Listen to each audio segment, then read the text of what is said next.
I am Heisenberg, and I am here to solder some of the best blue boards on the internet.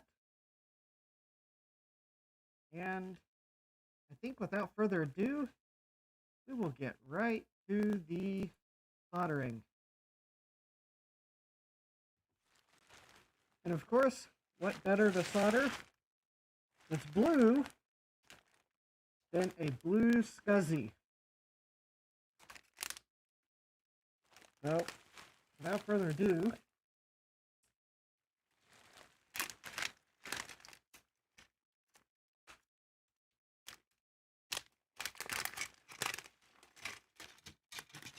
I just fired up the soldering iron. Oh, cool. There's stickers. Not that Heisenberg cares about such really matters.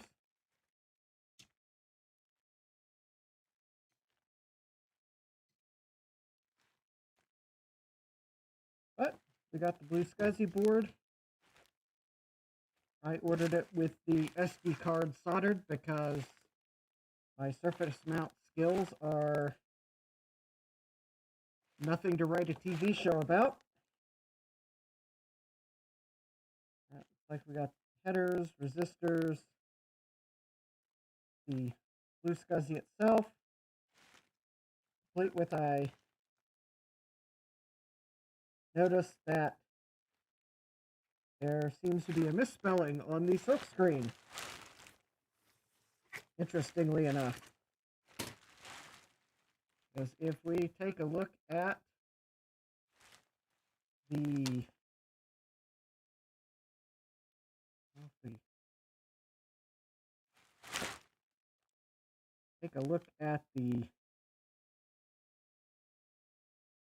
board, you might have noticed this on my YouTube thumbnail.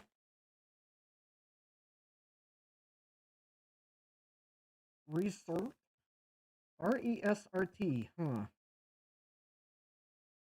Something tells me this is one of the clone blue pill boards. But they do test these before sending out your blue SCSI, so we will go on with it. But yes, if you saw my thumbnail and said there's a mistyped word, well, it's on the blue pill board. So, anyways, cool.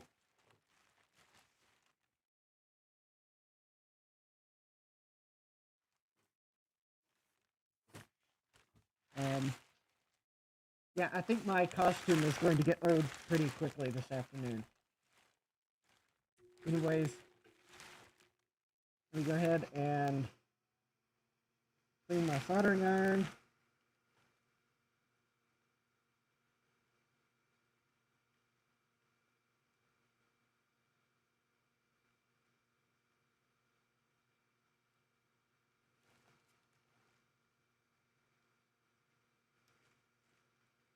Yeah, I had this weird idea.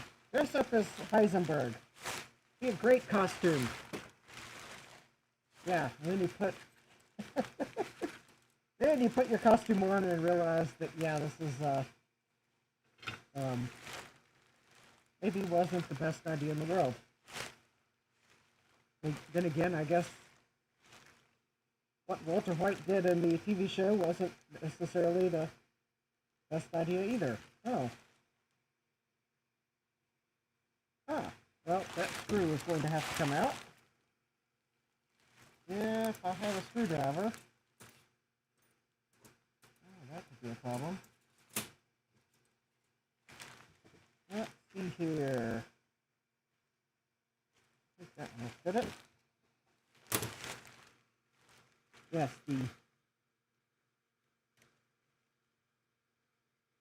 probably to pre-thread the hole in the 3D print. Probably to make sure everything fits. Oh. Well, it's also one good way of not losing the screw. Let's see here.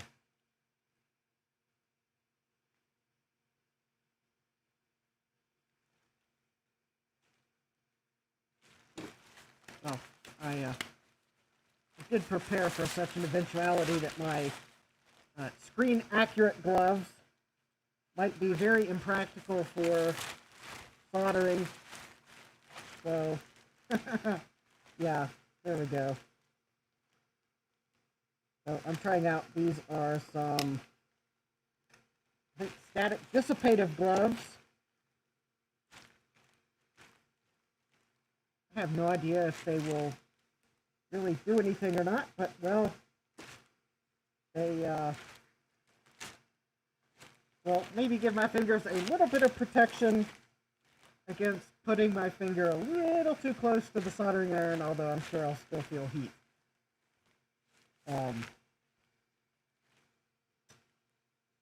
Alright. So, there was a letter that came with the Blue SCSI. Was written in ClarisWorks 3.0 on an SC30, printed on an ImageWriter 2, and it points you to assembly instructions. Please go to scsi.glue and click on Assemble Your Own, or go to the GitHub location. And then there's also instructions on usage. And as you can probably tell by the letter, I did not get the House of Moss special. I got the standard version. Alright, so if we go to the SCSI Blue website, you will be greeted with a lovely web page with the Blue SCSI logo on it. For those of you that don't know, Blue SCSI is an open source, open hardware, and open design SCSI solution for vintage computers. And my video is all wonky. There is one way to fix that. Oops. Wrong layer. One moment. Let me see here.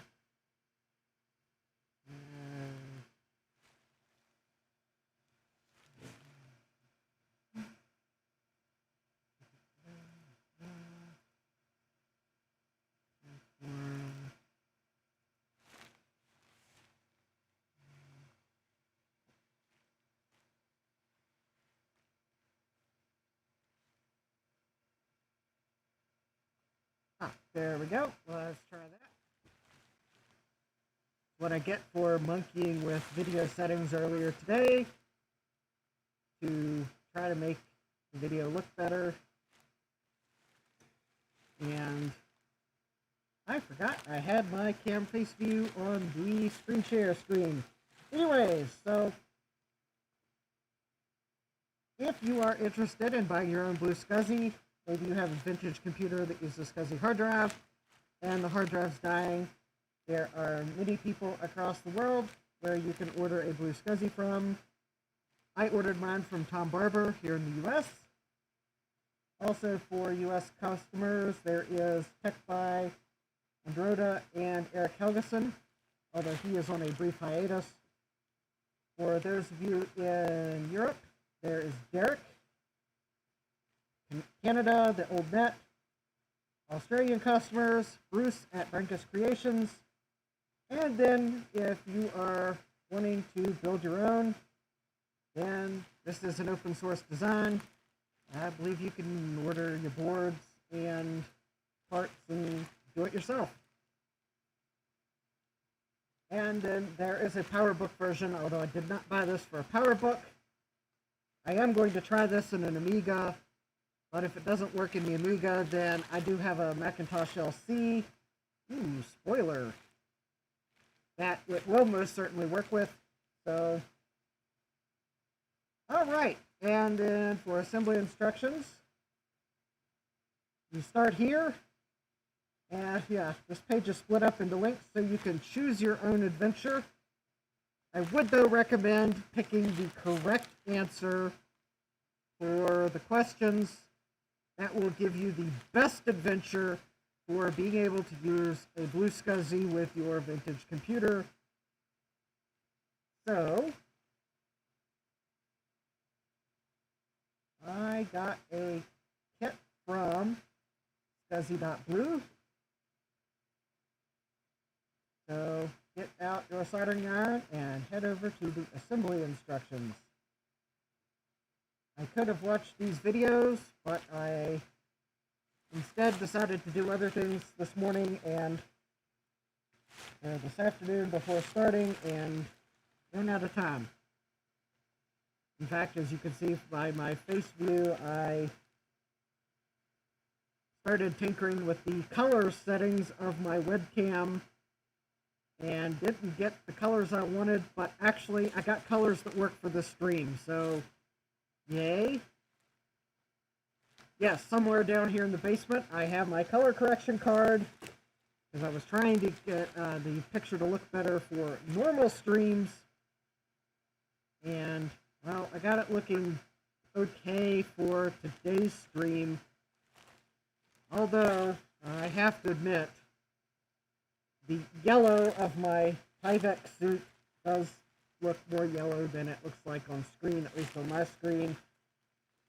Well, but I do like how the fact that the lights in the background have a very blue, dark look to them. So, it is kind of appropriate. So, well, that's enough of showing you the build instructions. For now, I'm going to follow the instructions, but I will let you see me working on it. So, for anyone that is interested, I am using my Hakko FX888B soldering iron, the only one I have. I have the conical tip on it, I believe. Now, I'm going to turn the tip while I kind of describe my settings. I do have my little smoke absorber running, not necessarily for my benefit, but I would prefer to contain the soldering fumes to this area, because if I don't run the smoke absorber, then my entire basement will smell like solder flux, and quite possibly the first floor of my house will smell like solder flux, and that's just not cool.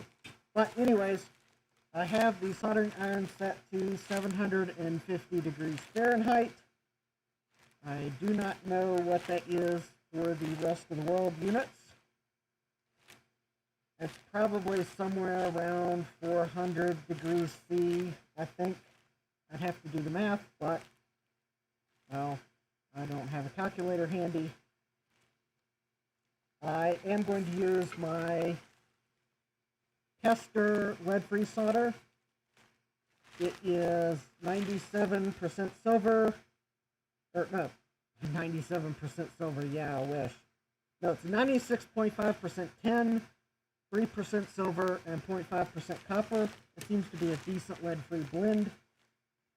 I will probably not be using any extra flux, because this does have a flux cooler, and generally when soldering new parts, at least from my limited experience with the solder, the instructions actually don't recommend not to use extra flux, and for new parts, that does seem to be a very good and accurate recommendation. When I solder older parts that have been around a while and maybe the leads have corrosion on them or have had some time to oxidize, then I probably would add some extra flux. But these parts are probably, well, I don't see any, yeah, they look new. So these aren't the type of parts that have been sitting around in a bin somewhere for years. So also, because I like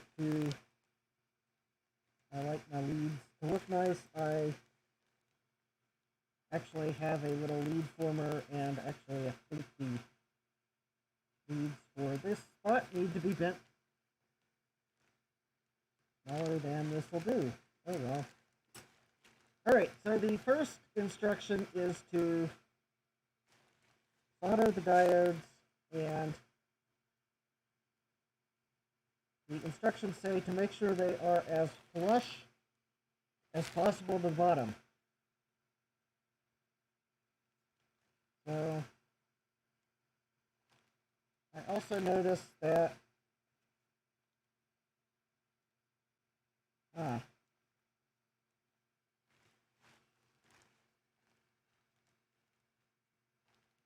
my imagination, they are alright, so well that one. Alright, well, let's try bending this other one again. I got the one, and the other one didn't really want to fit that well. I think these are just standard diodes. Worst comes to worst, I don't want to bend the leg back and forth too many times or I'll break it. In fact, if I really wanted to say a bad pun, if I bend the legs back and forth too many times, I'll break it bad. Ha ha ha ha ha. Alright. See, maybe I'll prove Walter White could have had a more fulfilling end-of-life career doing something other than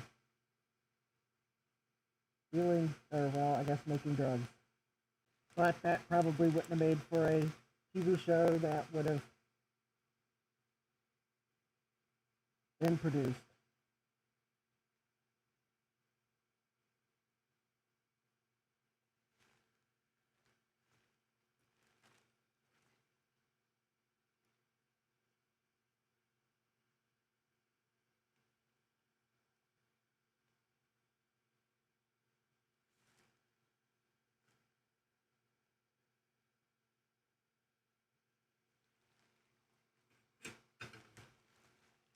Alright, well, that looks pretty good. Alright.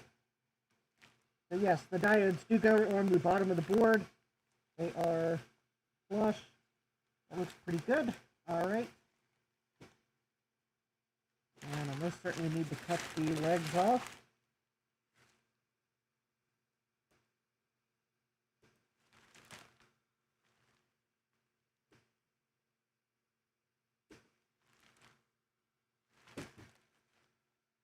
Alright, let's see here. Solder the header pins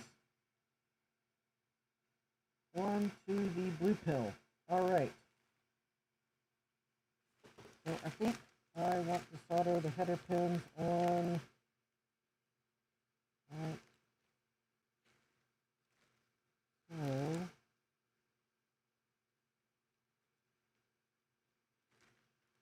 this is the point where I wish that I had a breadboard.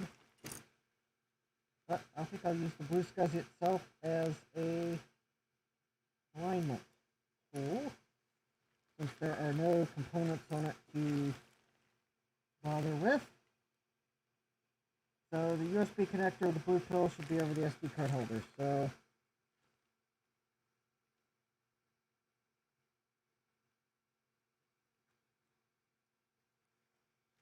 let's see if that.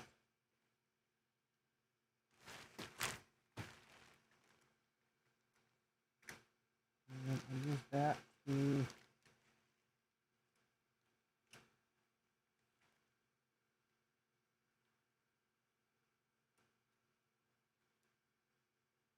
there we go.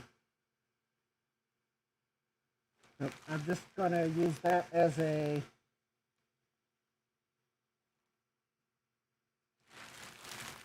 I think I can zoom in a little more. There we go.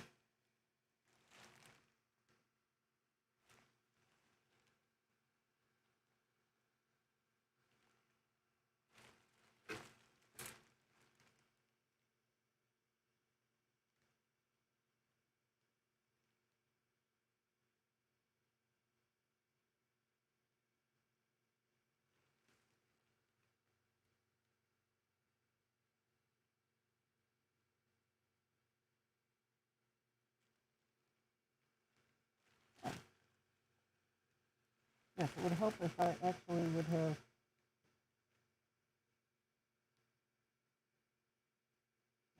Solder there. Nope, I'm just going to tack the corner pins on.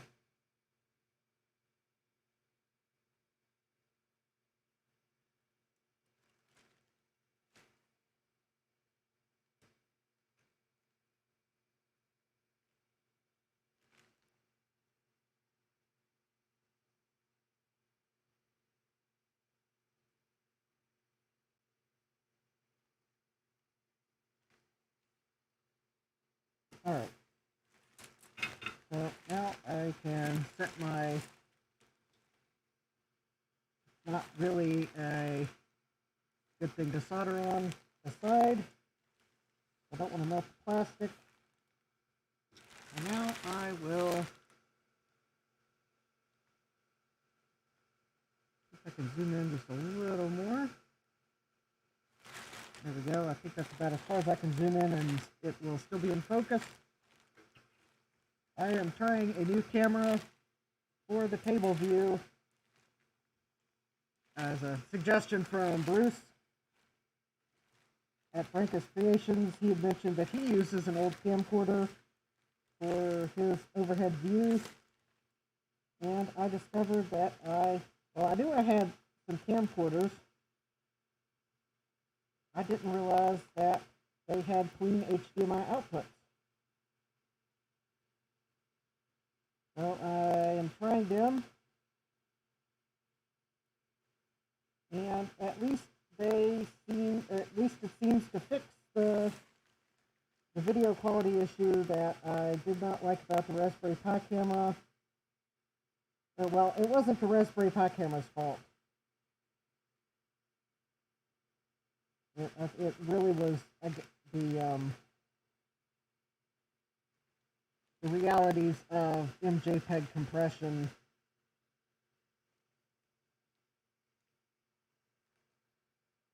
Now, I think we need to add some flux to that.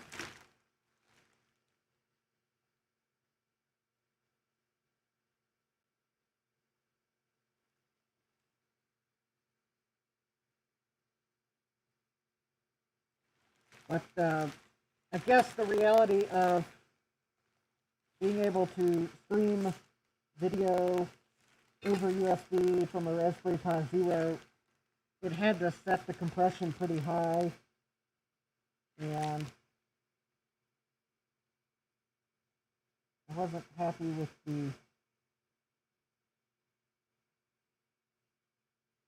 there were just a lot of compression artifacts.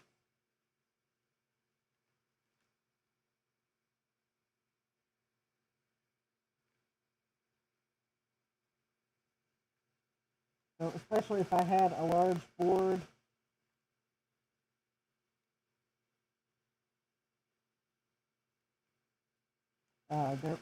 it would look really, I call it crunchy, but really it was kind of, if you got a JPEG image that's over compressed, you get that blocky look. That's what it looked like if I had a large circuit board of a uniform color.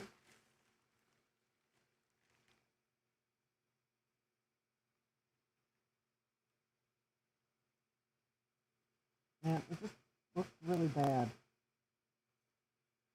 Now, of course, the only drawback of using this camcorder is it is a 1080p image, but it's interlaced. So I think I need to add I may need to add a filter in OBS to see if I can't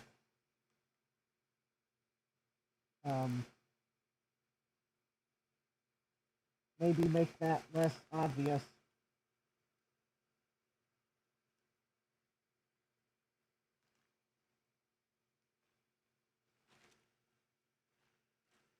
Because, yeah, it's pretty obvious when I move the soldering iron. I'm going to go back to the Raspberry Pi camera for the next stream, because maybe those compression artifacts weren't so bad.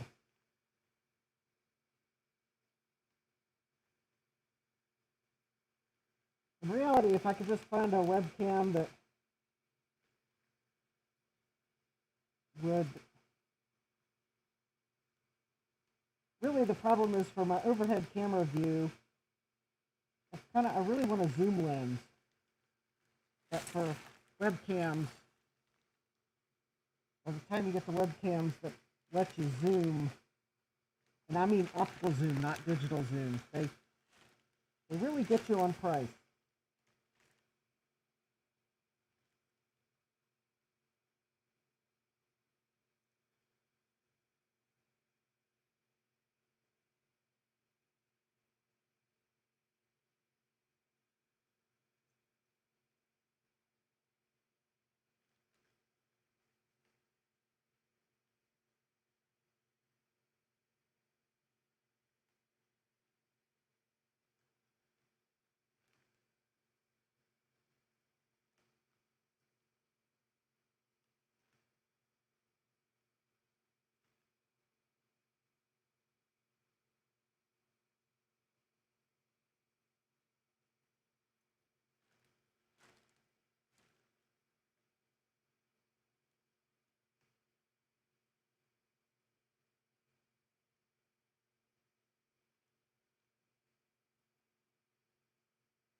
Huh.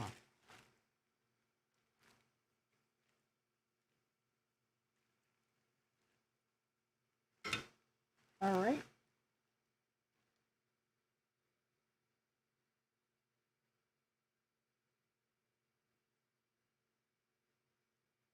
It looks like, well, that's the way that one looks.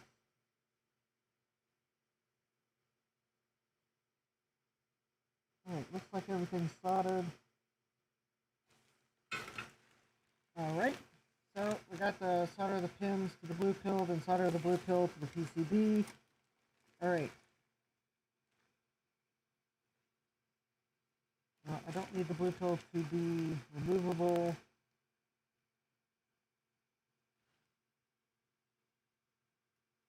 So the USB is over the SD card holder. Oh, yeah. So that is the correct orientation. Well, just like on the top, so the solder the pins to the blue pill, I am going to tap the corners and then I'll get the rest of the pins.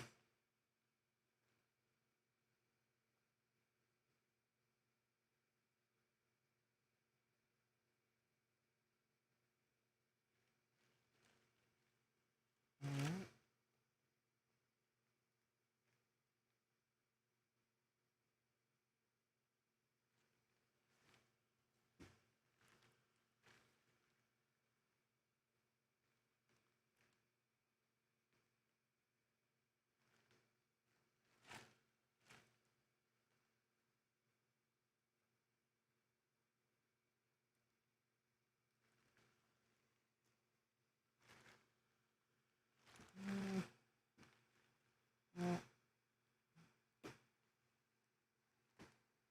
Yeah. Fix that.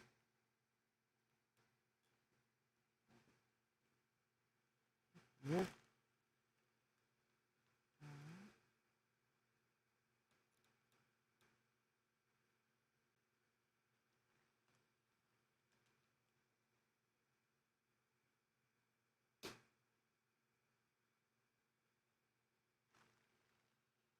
Alright, that looks good and flush now.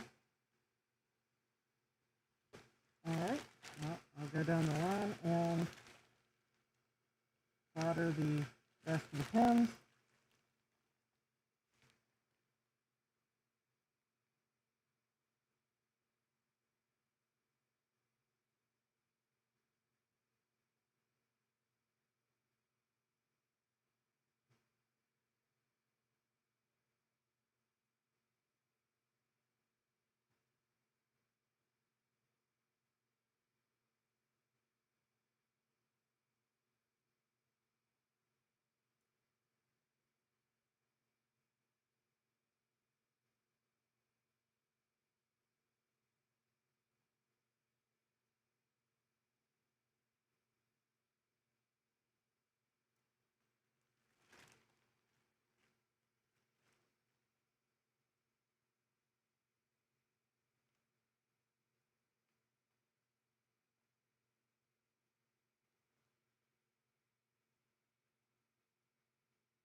we go.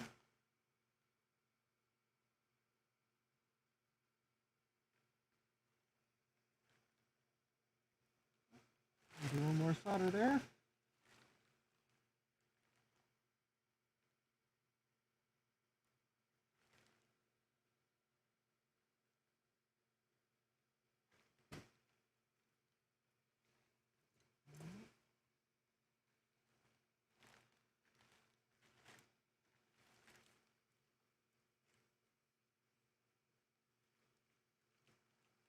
Oh wow, I seem to be building up more solder on my tip than normal.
Alright.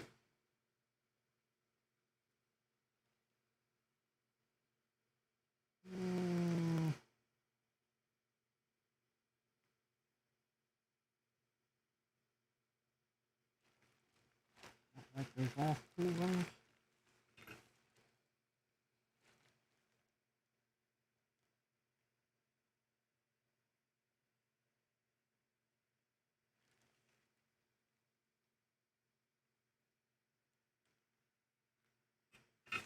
Oh, maybe they're fine. Alright. So got the blue pill soldered.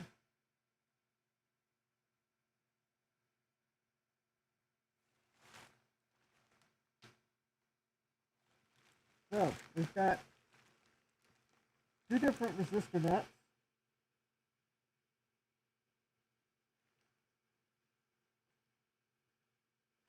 See, that one's marked 22. That one's marked 33. That one's 33. And 22. Alright. Now, for this version of the Blue SCSI, the pins, they don't go in the same orientation. So, pin 1 is marked on the resistor net with a dot, and pin 1 is marked with a box. So for this revision, the pin 1s face away from each other.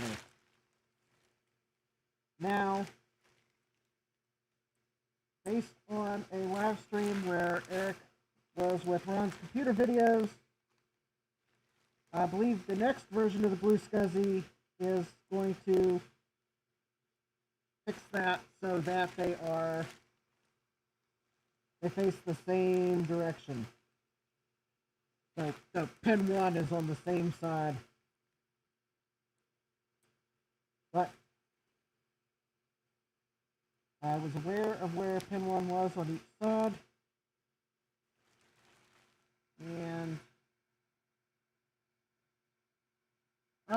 there is a viewer on Twitch. And let's see here. Where are the moderation is?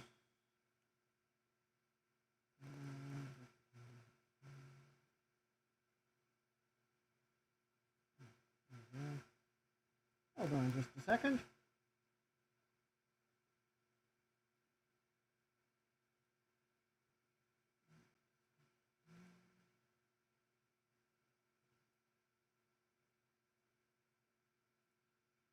Settings, moderation actions.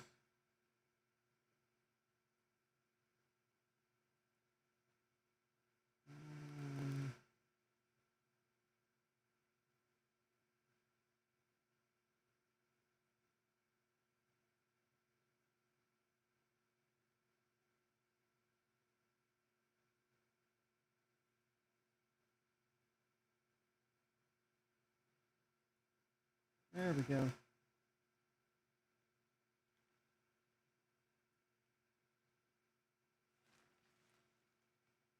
There we go. Had to deal with a comment on Twitch.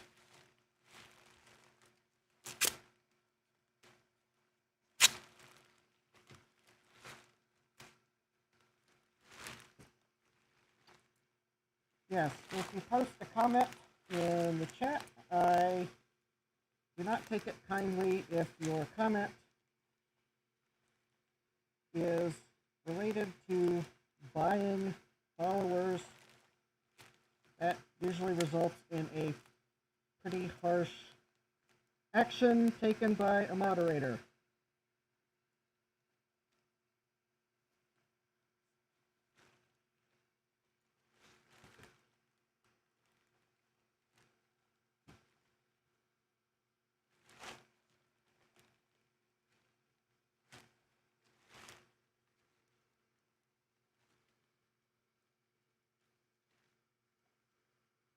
Yes, because I believe that violates Twitch's terms of service. And if it doesn't, it probably should. So posting comments that are terms of service violations results in a, let's say I skipped the warning.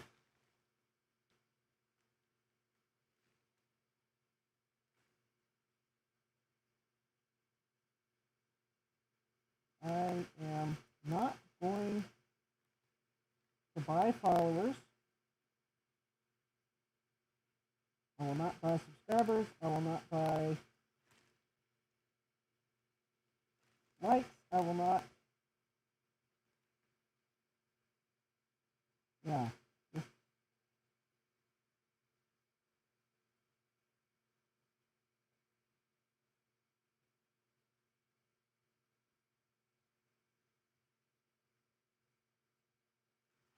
And it was a shame too, because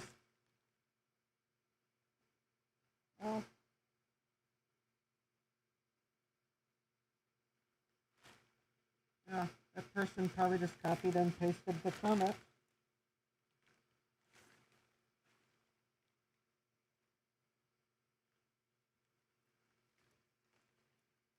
And it's not like a... And since it was the first time they'd ever commented on one of my videos, Twitch made it very obvious that there was a message waiting for me.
Yes, my gaff tape chip holder, not necessarily the most robust method.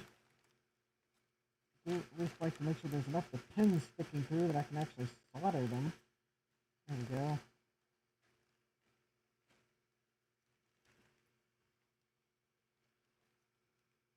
And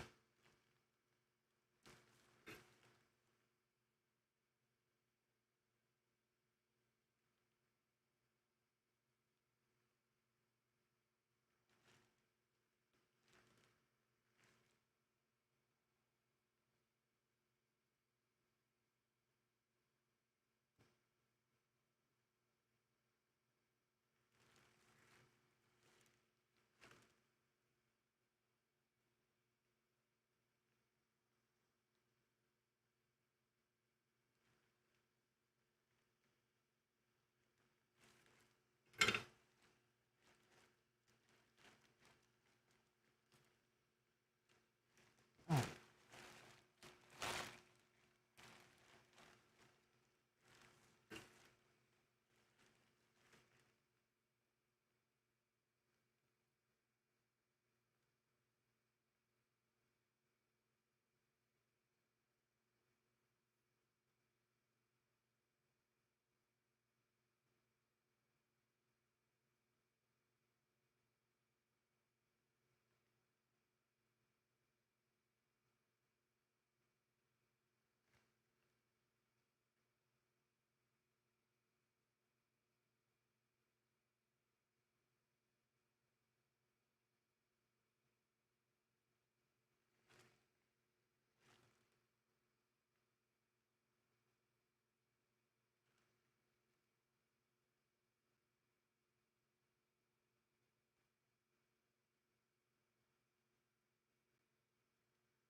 all right. Terminator resistor nuts are in.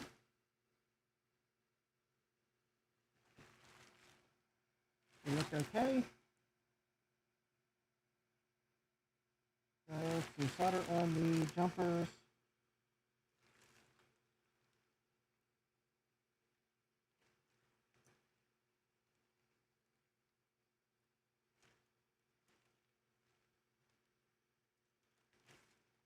Alright, let's now see.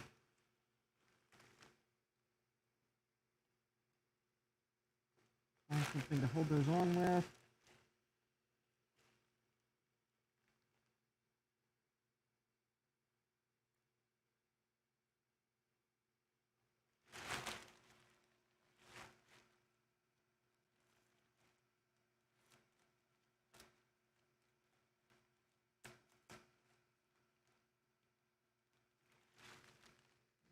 Use this piece of gas tape here.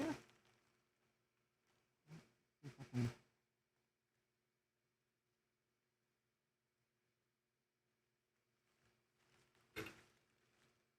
just enough to get one side tacked on. See if I can go for the non-ground side.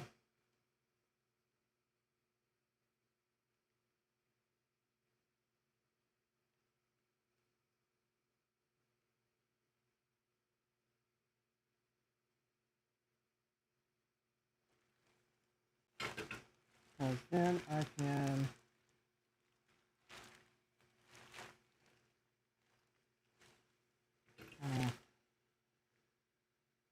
carefully mount and there up.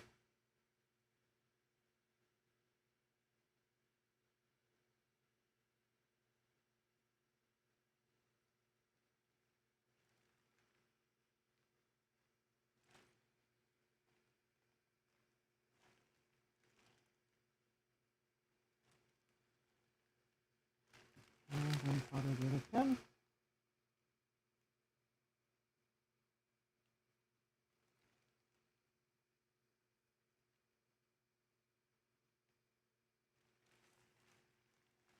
Yay. All right. Solder the 50-pin headers on. All right. Note on the silk screen and on the header. Definitely want to make sure you get the notch in the right place, or that will cause really weird problems.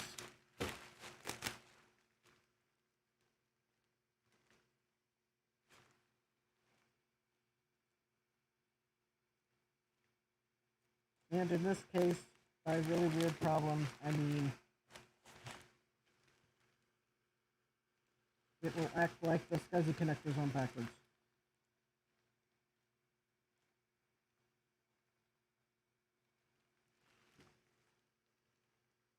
Which, that would be because it would be.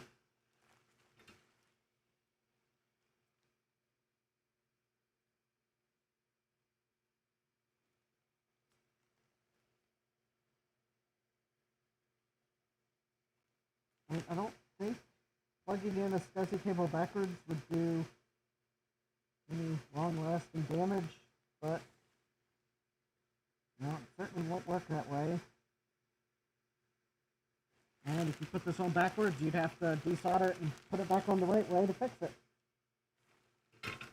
So, alright.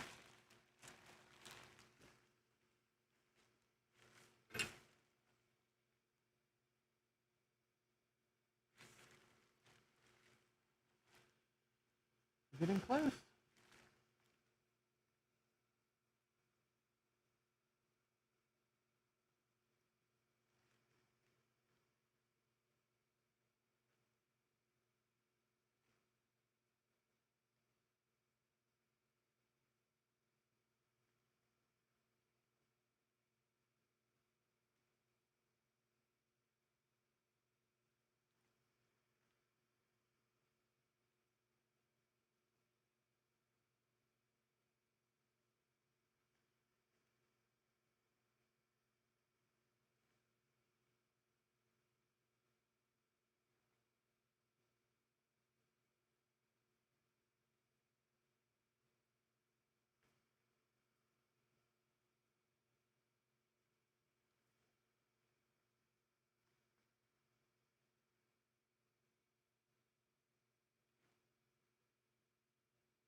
Alright. I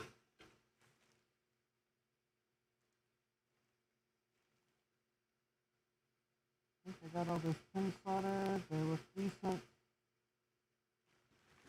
And alright, last but not least,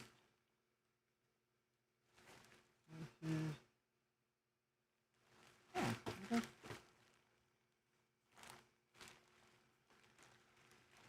Solder on the third connector. According to the picture, it goes this way.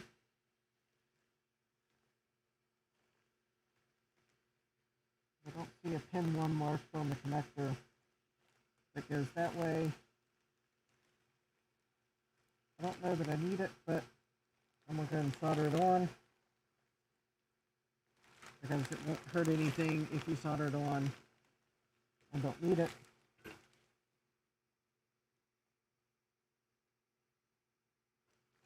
It might be a little painful if you don't solder it on and then do need it and have to find where you put it for safekeeping.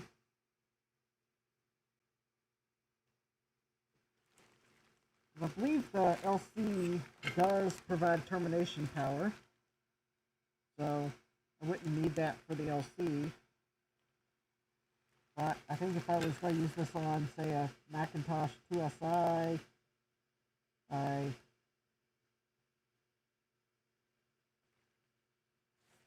would need the bird connector, because I think the 2SI doesn't provide termination power. And I'm not too sure about the Amiga, or the SCSI controller I have for the Amiga. Alright. I need to cut the... Oh good, those are... I guess I will have to cut all those pins.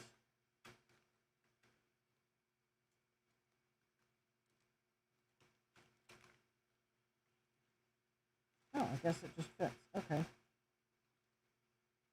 Alright. There's one other thing to do, and either I knock them off the table or they don't come standard, but that's fine. I have some spare pins here. I'm going to go ahead and solder on the debug pins.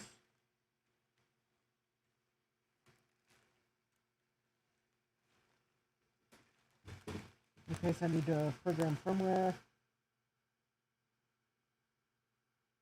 It says only necessary if reprogramming. So, oops. 1, 2, 3, 4.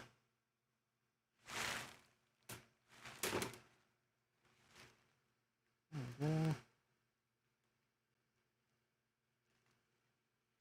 Oh. So I may not need these pins, because it's possible you can firmware update without them. But I'm going to go ahead and solder some on so that I have them.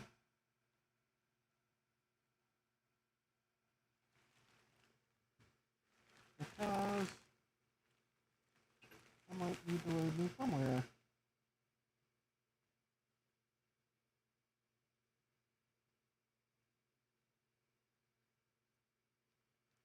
I'd like to use this with my Amiga. It may not work with the Amiga right out of the box.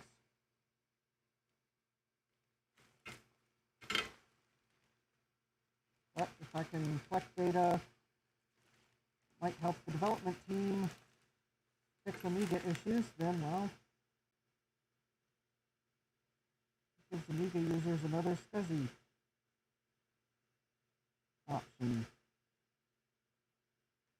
I guess those pins are on just fine. Alright.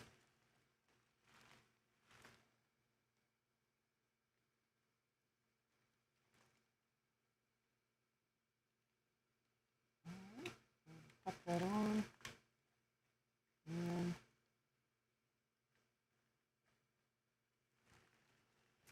alright.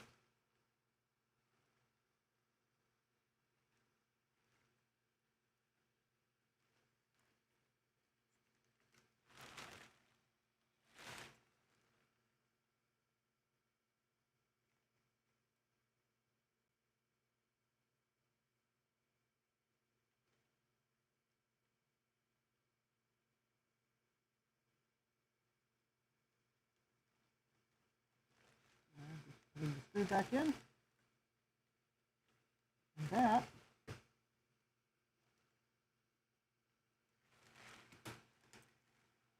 is a freshly cooked blue SCSI.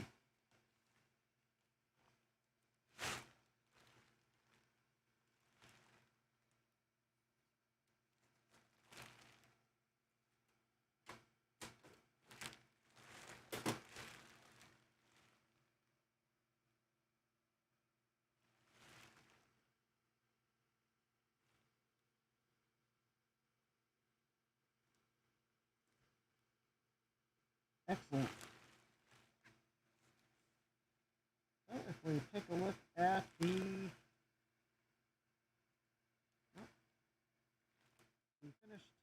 picture of the finished product on the website, it looks like, looks like there's a typo on the button on the picture there too. So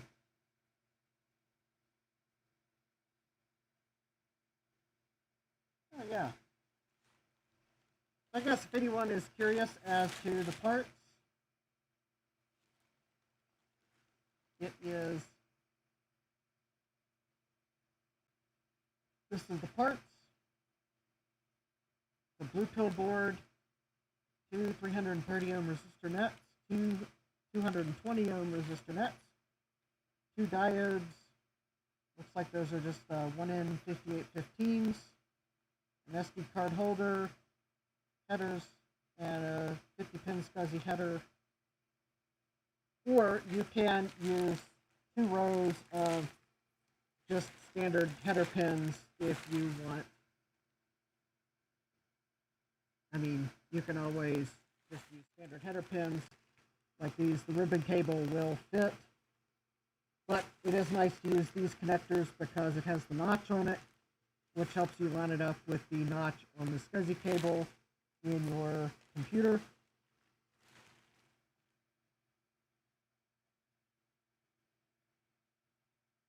And there is a note. You could, if you wanted to, put a right angle SCSI connector on it, but they are notched differently. So you would want to note pin 1. You'd want to make sure your cable and the header line up. I don't know if that means you need to just double check which angle the angle connector is. But anyways, and then the optional floppy third connector. But that is a finished blue SCSI, which is pretty awesome.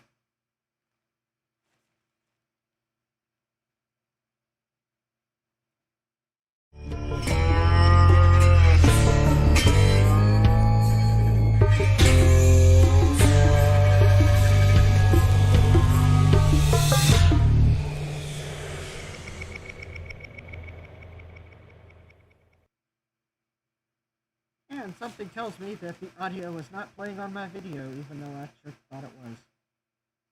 Oh, no, I just couldn't see the bars. So that was fun assembly as the Heisenberg. I definitely can say that it is a little harder doing soldering wearing one of these respirators than I thought, because the face shield adds just a little bit of imperceptible, I guess, it's kind of curved, so I was actually finding that even though I thought I was lining up the solder and the iron in the right place, it just wasn't lining up that well. So yeah, maybe not the best idea for doing precision soldering, but well, I wanted to do a costume stream, and well, yeah, well, I'm Heisenberg. I guess I got the idea because I had one of these pairs of yellow coveralls. Yes, I'm also glad that it is that the basement is not overly warm. It is the right time of year where the temperatures are going down outside. So the temperatures are going down inside in my basement. And although the one drawback is my dehumidifier finally died last week, and I won't get the new one until Wednesday. So the humidity in my basement's at like 70% right now. But the temperature is like somewhere in the 60s, like 60. I don't know. Yeah, it's not making these coveralls as bad as I thought it might be. But still, yeah, I think I have to say I think I prefer my usual safety glasses. They don't have as I mean, I'm sure they distort the view somewhat too, because, well, it's plastic and whatnot, but I don't think they have quite the same. I think the distortion is a little less in them. So, well, what can I say? Oh, and I guess it took about a little over an hour to put that together. Not bad. Yeah, it looks pretty good. So I guess I can work on another project, but I think I am going to have to. Oh, wait, no, maybe I did. Let me check my bin of parts here. It looks like I might have been thinking ahead. Actually, I think I was thinking ahead, because I noticed my bin of parts actually has parts in it.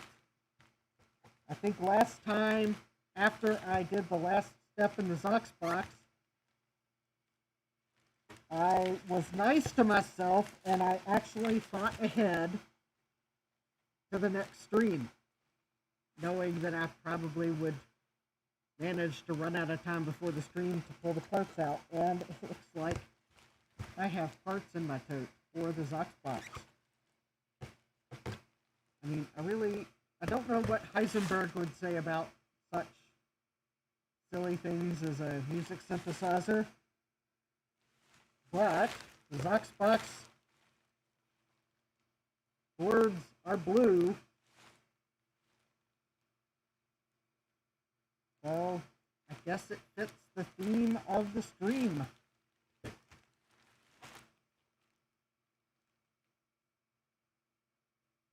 So I think I am going to take a momentary break, and then we'll come back and I'll work on the Zox box some, because they're blue and I'm soldering blue boards today. So I will be back. I'm going to go drink some water to make sure I stay hydrated, because that is a very important thing. So I'll put the be right back screen up. I will put some chill music on, and I'm going to go get some water. So stay tuned.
frustrated because I am going to try to complete this stream in costume.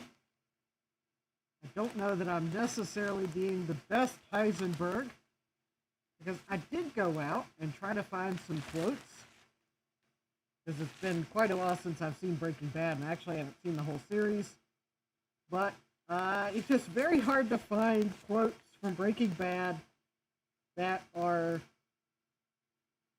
notable that they make a quotes list,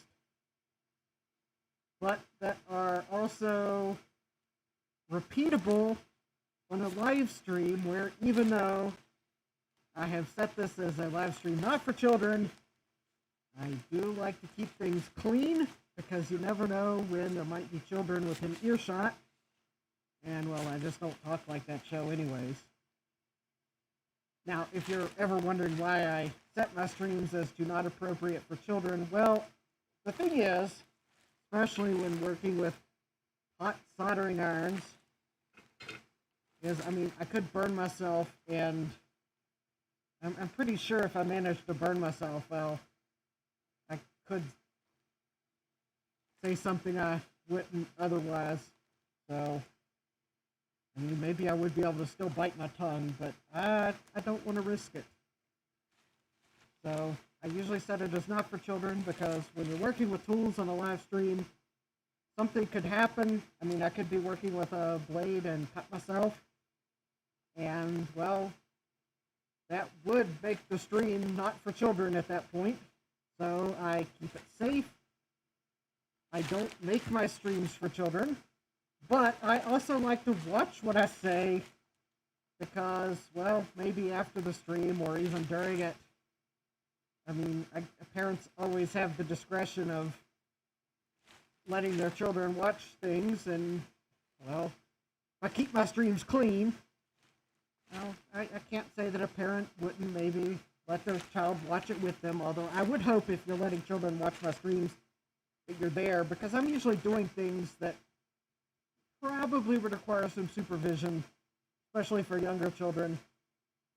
And I think that age range that YouTube is really targeting with the Made for Children, that would probably be the, I mean, I'm not a parent, but I would think that children that young would probably need guidance for doing soldering. But I would certainly say that if your children want to get into electronics, by all means, it's a healthy hobby. And I know some of you out there watching this might be into recapping.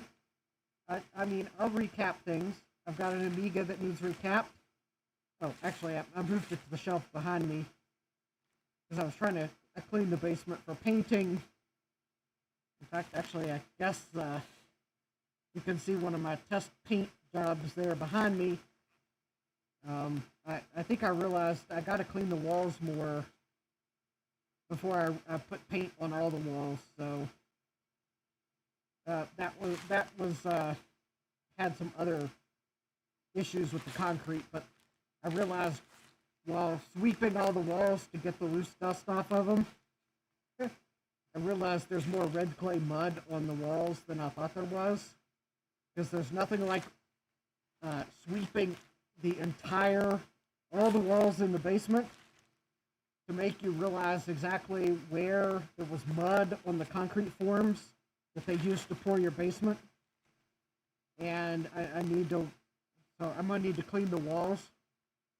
Unfortunately, that means I'm going to run out of time this year to be able to do the paint, because it's quickly getting too cold outside, which means the walls will be too cold on the inside to apply the paint, but oh well. That'll give me a couple months to manage to clean all the walls, and then spring, yes, I am going to do it. And actually, that'll give me extra time. I might be able to actually mask the walls, and I might spray the paint. As you can see, I can safely spray the paint. So, anyways, so short story long, as one of my coworkers would put it. But yep, I mean, I've got an Amiga to recap. I've got a Macintosh LC to recap. In fact, actually, I might walk over to the table and grab it real quick to kind of show it off. But I like building electronics. It's a great hobby to get your kids interested in. And you don't have to necessarily start with soldering. You could start with maybe getting them interested in programming, Python. That would be a cool way to start. Or Scratch, maybe for younger kids. In fact, actually, interestingly enough, it was a number of years ago, but I actually went back to my alma mater and was talking with one of the computer science professors. And actually, they started using Scratch for like the first week or two, because they have a lot. I went to Concord University, and one of the things they do is they require some of the non-computer majors to take the introductory programming as part of their degree. The education degrees is one of them. So they have a lot of people taking the introductory programming classes that are not they're not in the computer degrees, so they aren't necessarily coming in with a realization of what programming is. So they actually started using Scratch in like the first week of classes to kind of start to get the students thinking about programming in a way that's not actually programming. And then they, I think, started using Python. So then they'll get into Python programming. So for younger kids, maybe you can start them with Scratch and then get them into Python. And actually, having a background in Python is that's a good thing. It's a popular language. So that is definitely not a throwaway language that you can teach your kids. In fact, at my day job, I use Python occasionally. I have needs for scripts, and we use it for scripts. It's a great computer language. So that's definitely not a throwaway language. So if you want to have them learn a language that will be useful in the future, Python is it. But then there are some other things that you can also get them interested in computers too. And actually, I hope on this channel to actually explore some of those, especially as the weather gets colder and I don't really want to spend as much time in my basement because it's unfinished and unheated. And at some point will probably get a little colder than I really want to spend a lot of time down here. I may actually start to explore some of the things that you could do on Raspberry Pis. And actually, well, some of them are music related. But just to kind of, because that's one of the goals of my channel. I want to actually, do things, but get people interested in computers. But also for people that are already interested in computers and electronics, well, kind of have things for them too. And occasionally do silly things like wear costumes and try to do things. So, yeah. And for anyone wondering, the fact that today is Halloween is just totally huge coincidence. I promise. Because actually, maybe I'll start doing a costume stream more regularly. Because I bet many of you haven't seen my mad scientist costume. And of course, now I'm wondering if I know where my fake wig is. Although, my hair's growing pretty long. Maybe I don't need to wear that fake wig to get a mad scientist look. Not that a suit like this doesn't say that I'm cooking up some sort of trouble. Yeah.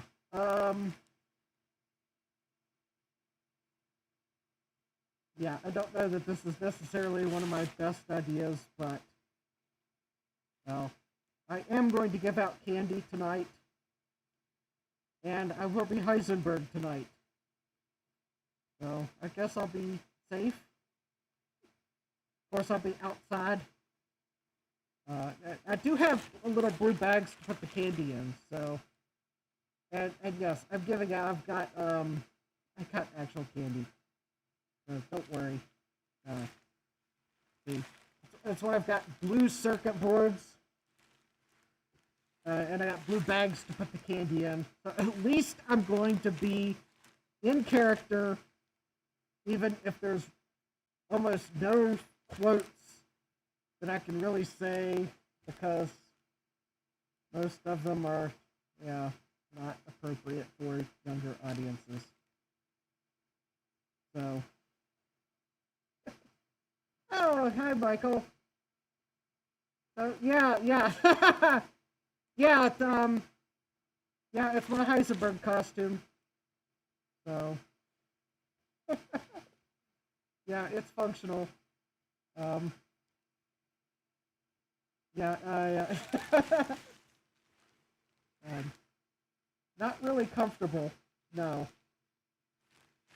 Luckily, my basement's not as warm as it has been, because, yeah, this would be miserable. I would have probably cut the stream after assembling the blue SCSI if my basement was warmer. Anyway, so, yeah, I was about to, I was kind of being in character a little bit. Well, not really just talking, but I was going to start the next section of the Zox box, because, well, it's a blue board. The blue SCSI's a blue board. Don't know if you saw the blue SCSI, but yes, I decided I would be building blue boards during the stream. So, and then I'll have to go upstairs and put candy into blue bags. So, anyways, I think it's time to get started on the Zox box. Actually, go to the screen share first. So I believe, based on where I left off and something that I did off stream, which I will show you, that it is time to assemble the Vca circuit, which I believe stands for voltage controlled amplifier. And I guess one of the notes which I will go over, because this has to do with what I did off stream, and I only did it off stream because I needed to be really careful about pin orientation. But Lady Ada designed the Zox box to be able to use the BA662 or the BA6110 chip. And the reason for that is, I believe the Roland TB303 uses the BA662, but that chip is really hard to come by, and that, of course, is what was written on the pages here like 12 years ago. Pretty much the only BA662s you come by these days are ones that are pulled off of another board, and probably pulled off of something that ideally we'd leave intact unless it was completely broken. So she designed it so that you could use a BA6110, which is almost the same, but it requires 4 transistors externally. I get the impression, reading the description, that the BA662 is a BA6110 with those transistors built in. And looking at the circuit board, that does seem to be the case, because it looks like the pinout is the same. So, anyways, I don't have a BA662. I have a BA6110. So I do need those 4 transistors. But if I ever did come across a BA662, I wanted to be able to use it. So what I did is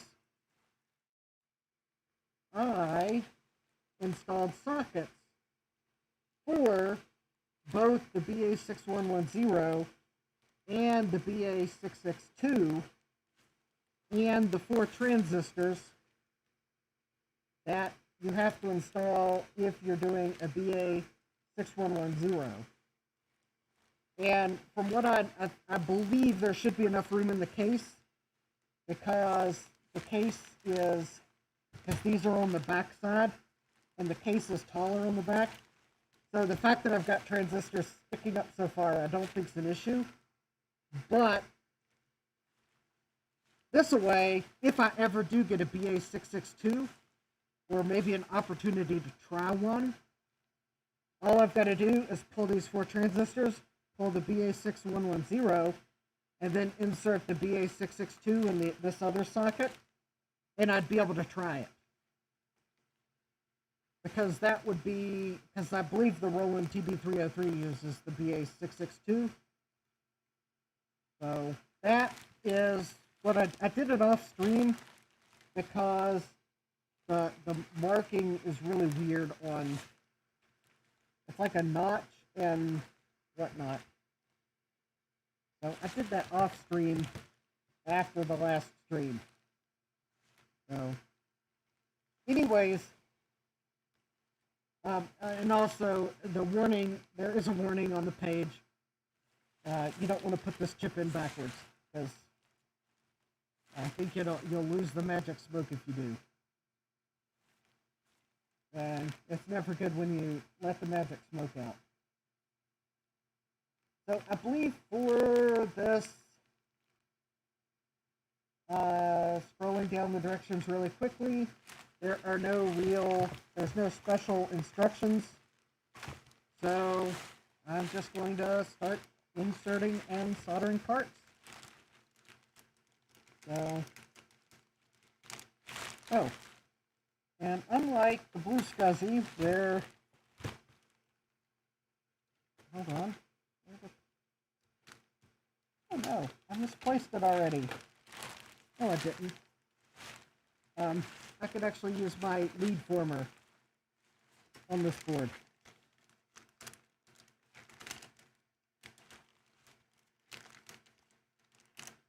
Yeah, on the Blue SCSI board there was only 2 diodes, and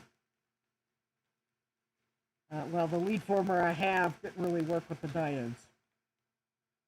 So now I get to try my fancy schmancy Canadian lead former.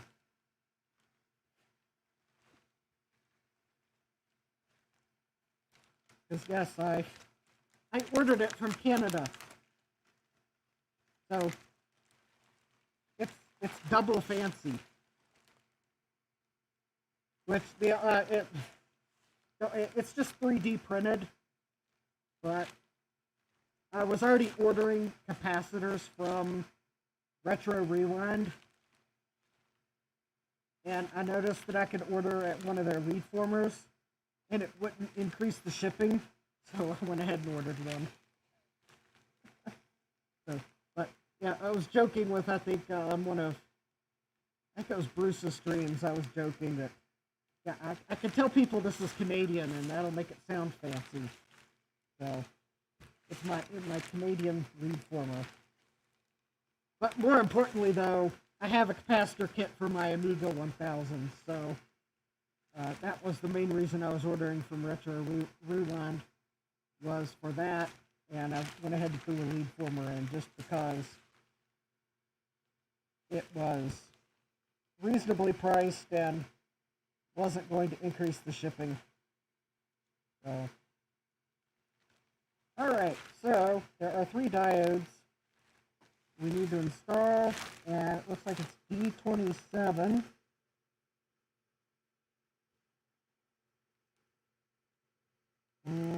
Okay, D27, and we need to make sure we put the diode in the right orientation because it is polarized. So it goes here. Alright. D35 and D36. And those two are right here. So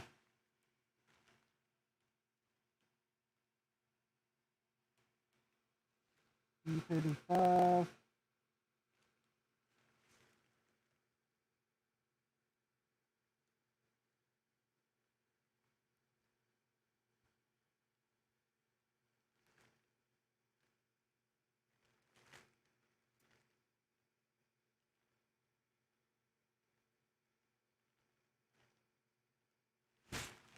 And B36.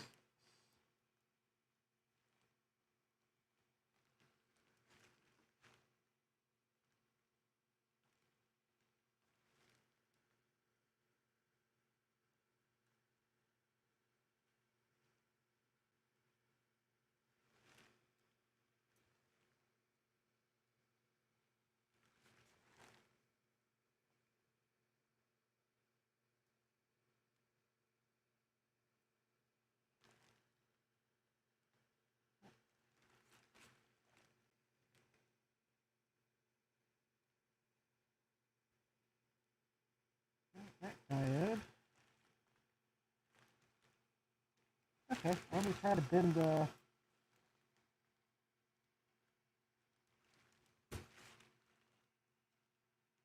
I managed to, like...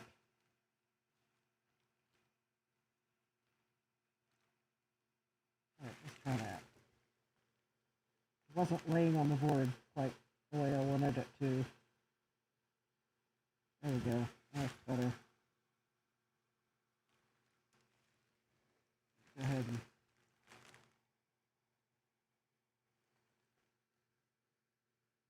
added leads.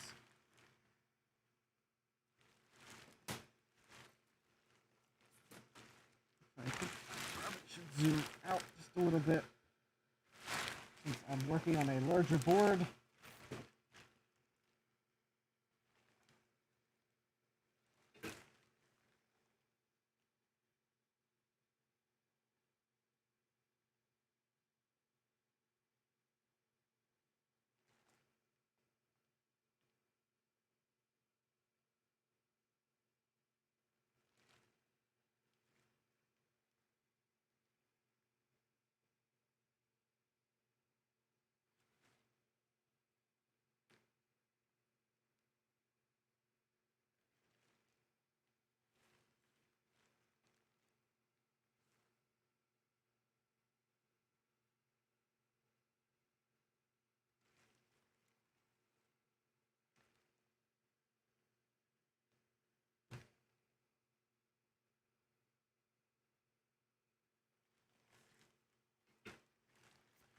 Alright, that's decent. Move that out of the way. I gave up on getting these components to sit totally flush a long time ago.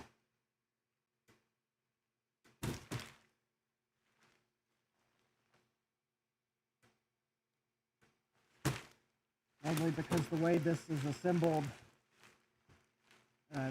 it'd be easier to make them all flush if you were doing the assembly shortest to tallest component, but given the way that you do the assembly one section at a time, I gave up because it's much harder to keep them flat.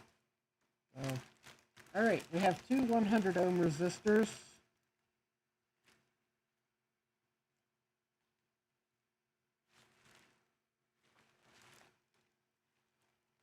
And R130 and R132.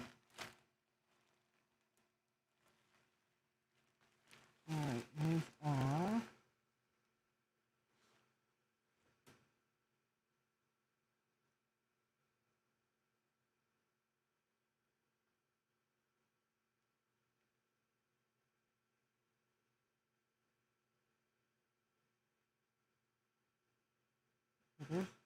R132 is right here. So R130 would theoretically be close by. That's R120 beside it.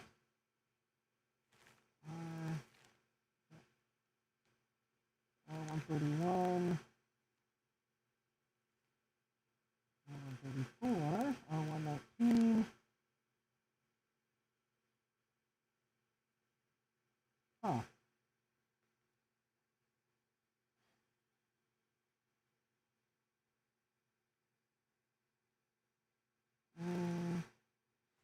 I found 127, 128, 129, and 131.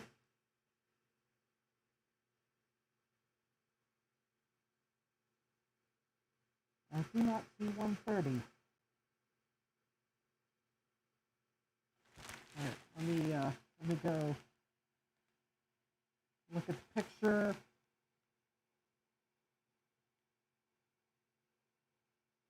See if that helps find it. 127, 128, 129, 162.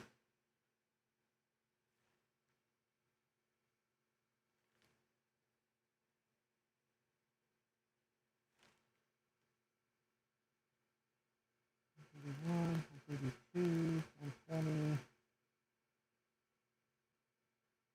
134.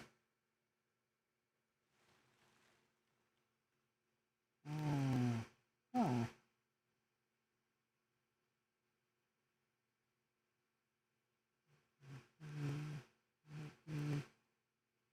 Oh, here it is.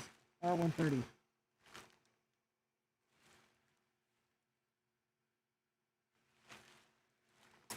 Alright, so those are R130 and R132.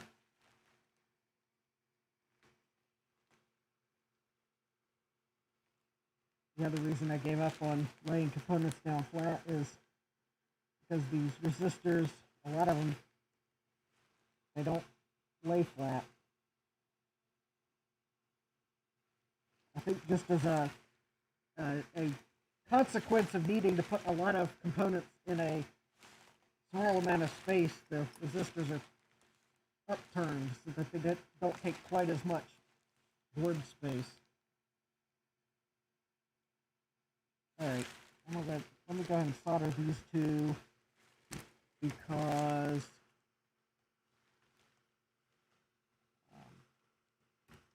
there's a number of the next value resistor, and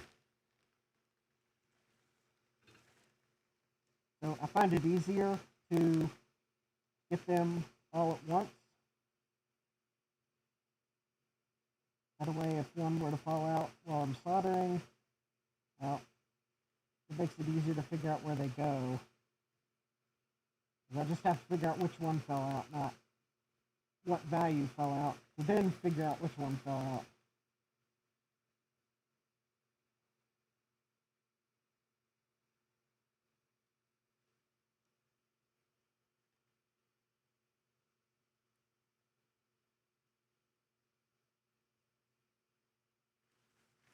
But when there's like a small number of mixed sizes, well, I find it, I mean, they usually don't fall out, so if I had like maybe up to 5 that were different values, well, it can also be fine because worst comes to worst, I just measure which one it is. And if there's only like 1 or 2 on the board of that size, then it's easy to figure out which one fell out. But if you have a whole bunch of one value, then, well, then if one falls out, then I only have one value that I was putting in, so. There are 5 of these, and I have 5 of them. How convenient.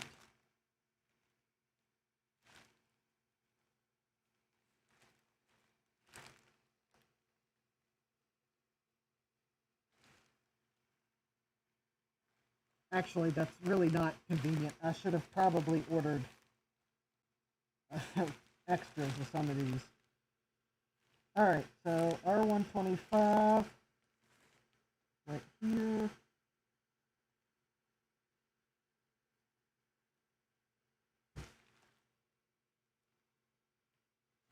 R126 is actually right below it.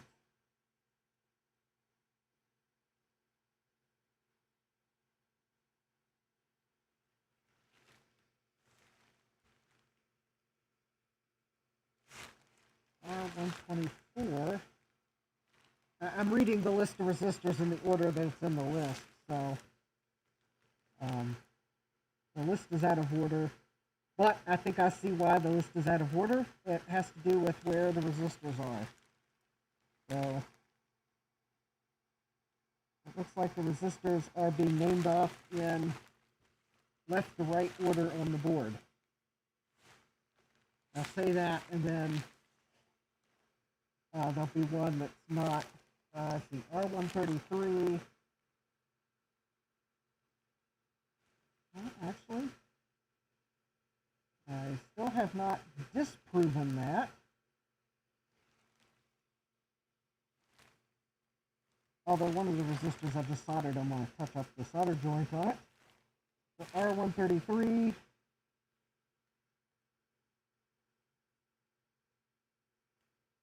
is... okay. Here it is, R133. And then R162. Alright, I'm not going to let the jump in number fool me.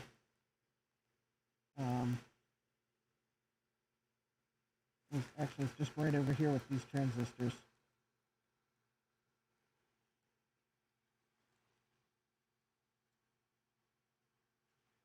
Alright, so go ahead and solder those.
I'm touching up this pin because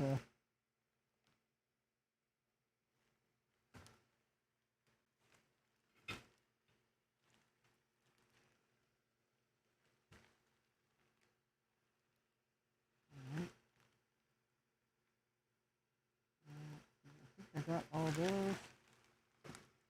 So as I put when I solder a number at a time, as I put the leads, I just kind of a way of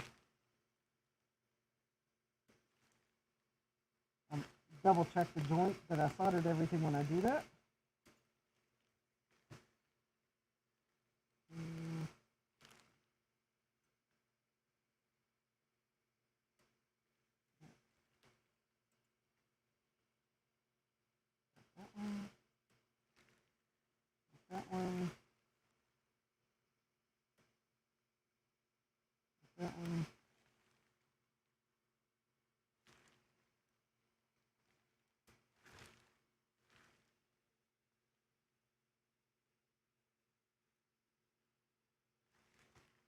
All right.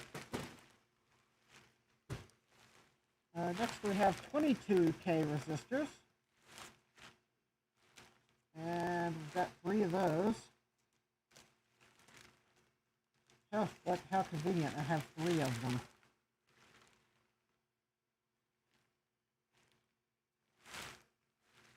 Alright. So these are 120. Is right here.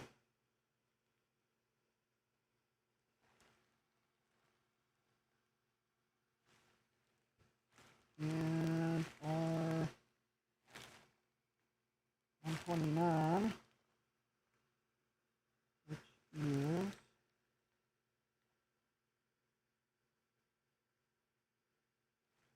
here.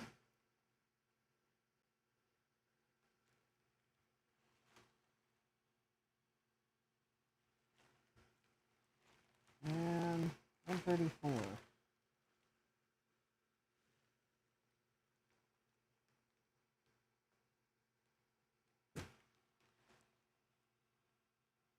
All right. And I guess in the interest of efficiency, I'll go ahead and get the 47K resistors, where there are 2.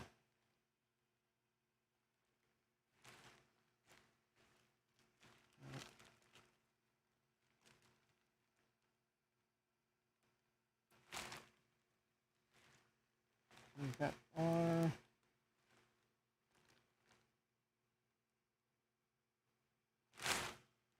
Double check this. Yep, okay. So we've got R119.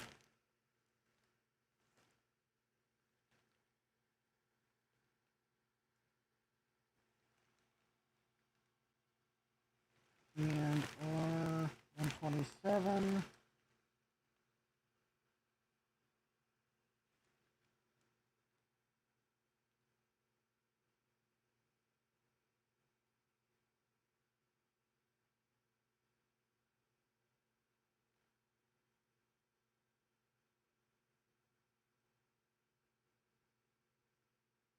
I found our one. Actually, I thought I already found 127.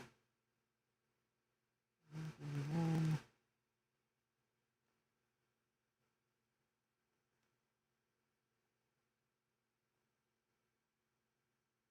Oh yeah, right here. Thinking, wait a minute. There's one of the resistors I found looking for R 130.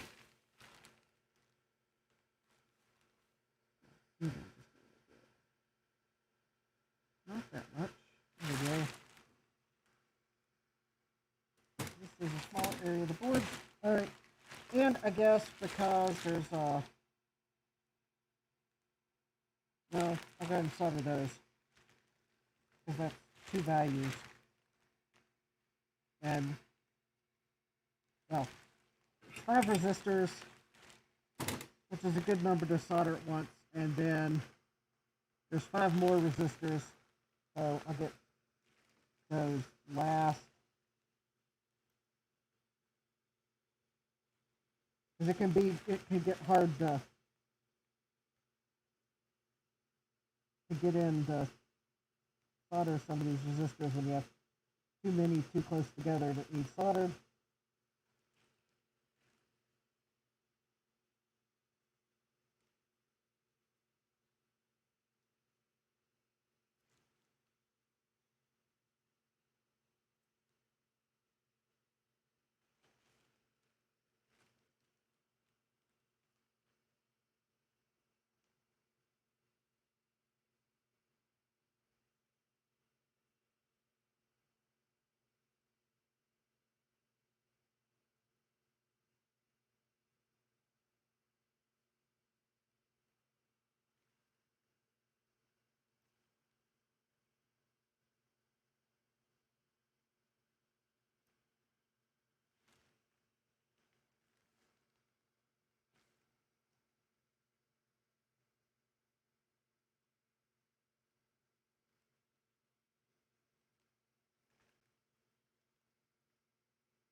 I did solder all those pins.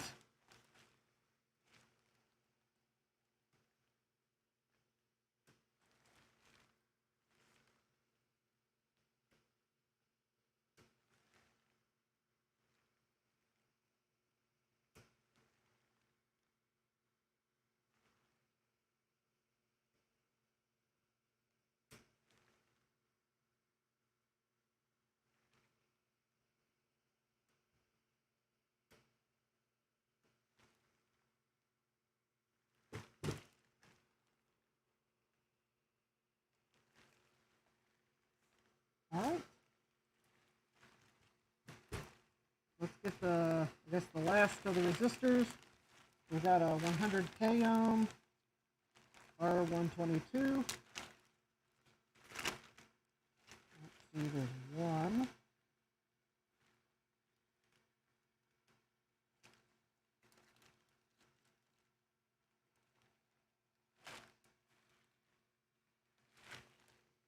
There's enough here.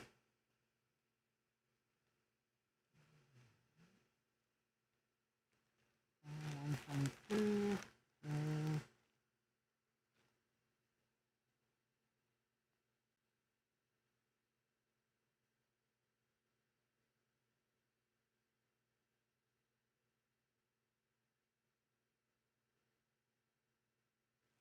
Oh, here we go.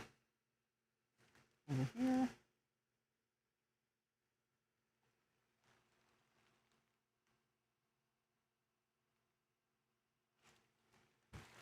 Okay. And we got 220k ohm. 220k ohm. We have 3.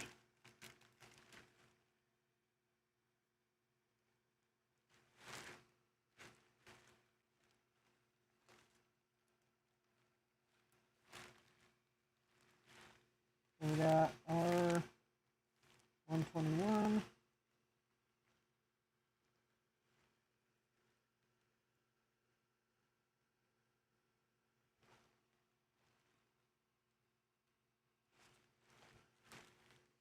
R128 is going to be over here.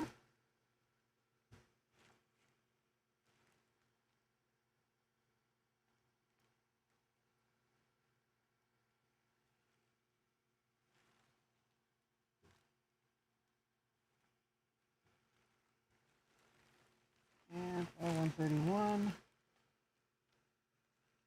which is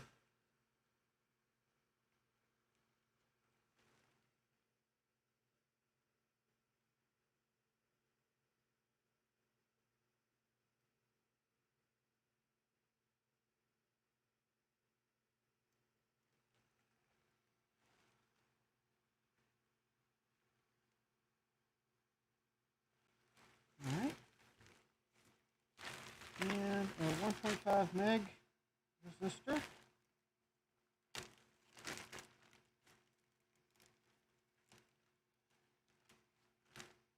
Wow, that is a tiny resistor compared to the others.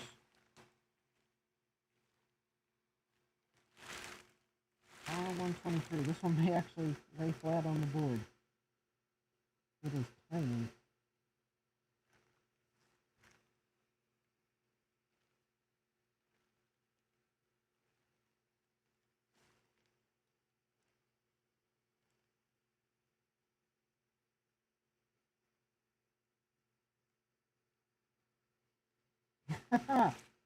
Yes.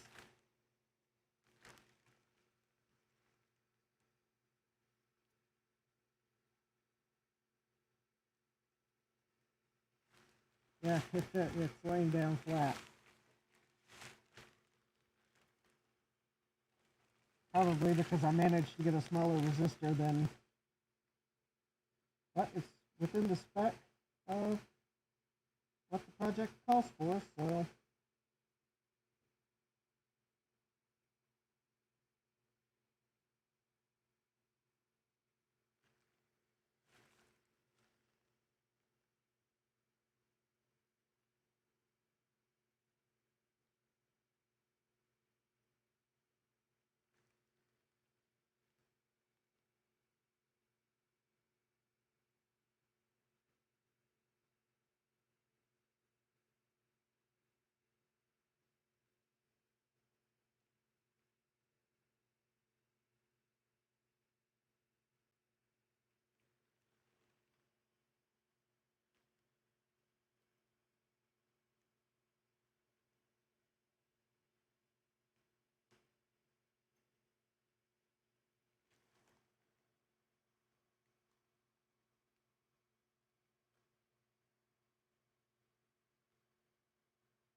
think it was soldered, but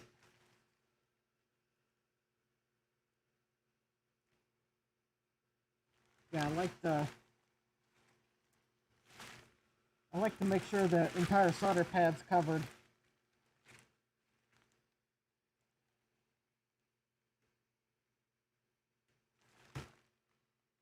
And on that one resistor, I saw a little bit of copper peeking out.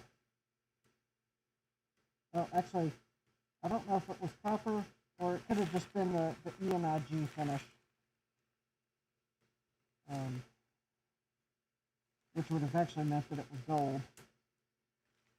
But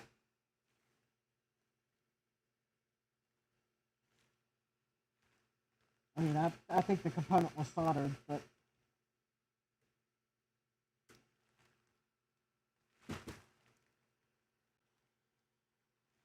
all right, that is the resistors.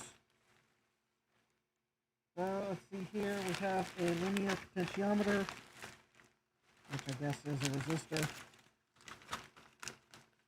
Let's see. Just double check.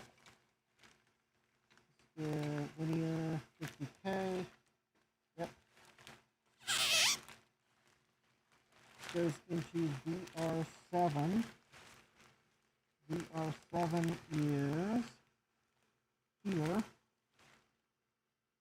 Double check the marking on it. It is 50. Yep. And should have a. Yeah. To double check that it was marked as I expected. Okay, now the potentiometers do go on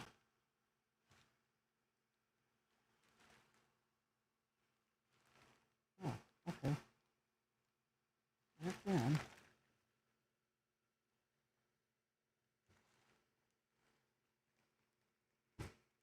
Alright, so I'm going to tack one of the pins.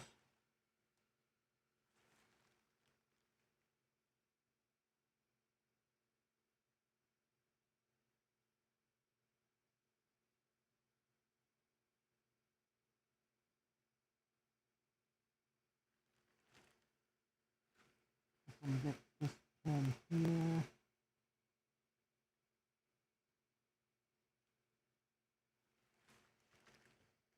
Make sure it's still sitting flush.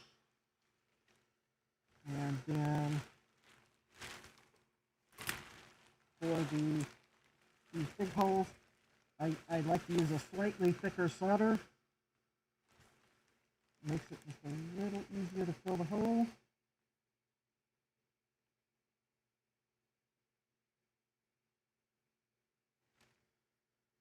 And then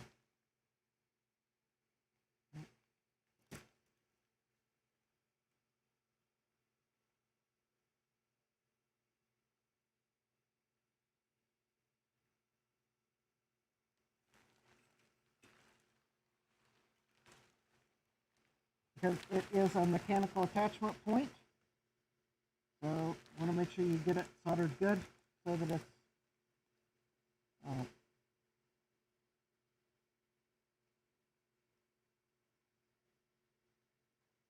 good, strong attachment. But using the thicker solder helps make it so that you fill the hole in quickly. And then I will come back with my thin solder and get this last pin here. All right.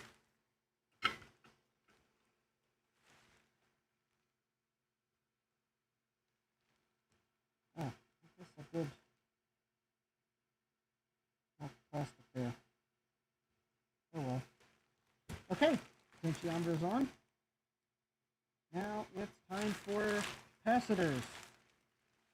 Everyone's favorite thing. But these are, I am just capping because recapping would require there to be capacitors on the board to begin with. And I know, that's probably language semantics. So I am only capping the board And hopefully I've used quality capacitors, so hopefully I or someone else will not have to recap anytime soon down the line, although these are polyester film caps. So, alright, these are 0.01 microfarad. These go in C20 and C21, which are conveniently next to each other. These are not polarized.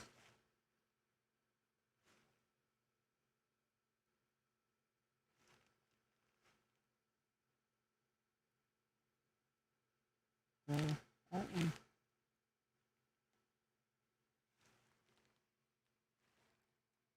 I'm going to put them on the board so that you can see the writing on both of them, in case there was ever a question that I put the wrong one in. So I got the writing on the one facing the back and the other one facing the front, and you can see the writing around the, right here. You can see the writing around the resistor on the one side and see it on the other side. And that way, if I ever down the road question, did I get the right one, I can quickly check it because I can see the writing. So, all right, we have 1.33 or 0.033 microfarad polycap. This goes into C36.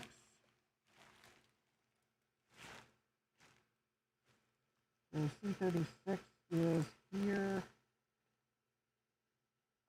All right. Writing out so you can see it. Alright. We have 1.1 microfarad polycap. It is C41.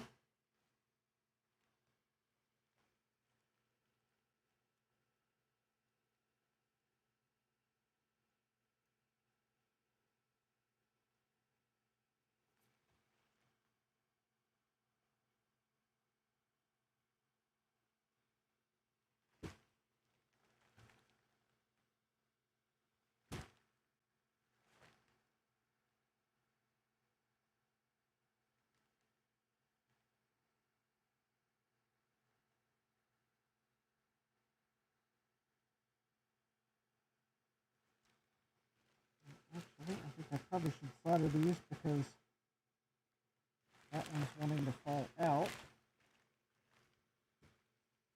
for some reason. Let me go ahead and, well, I guess that's a good point. These are all the poly caps.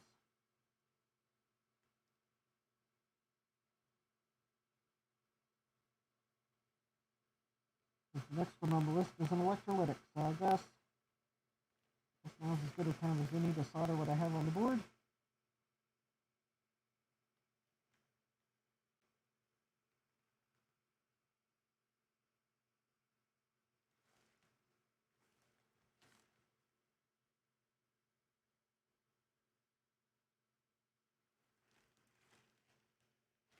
This one that wants to fall out.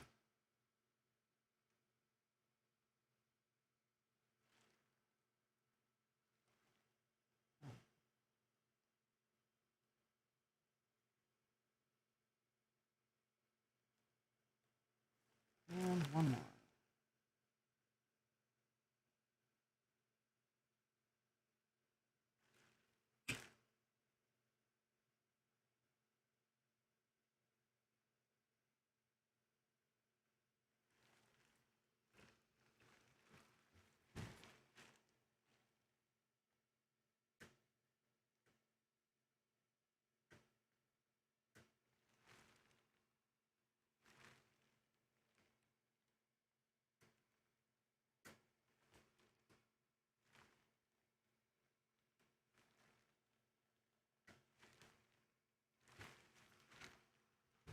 Right?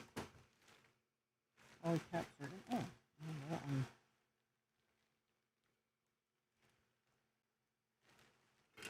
Let's see if I can fix this one here real quick.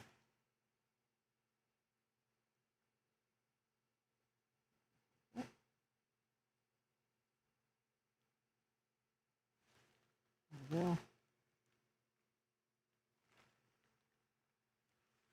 better. I didn't realize it had slipped down.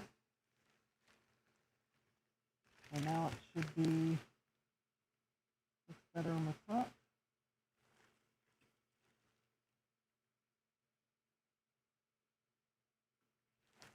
And that's solder points.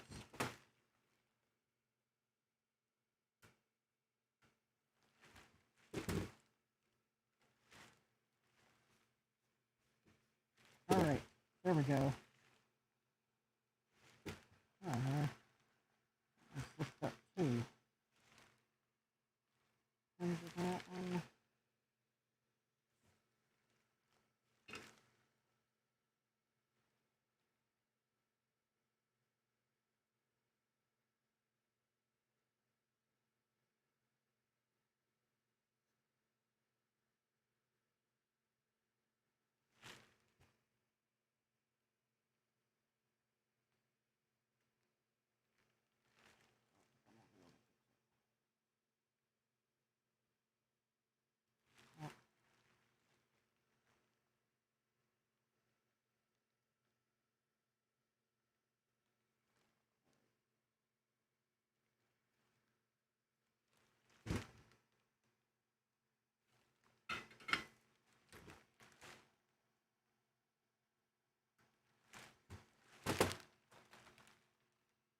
Okay. Yeah, the leg kind of bent over. It's not touching anything. It's fine. All right. So let's see. There's one electrolytic. It is a 1 microfarad.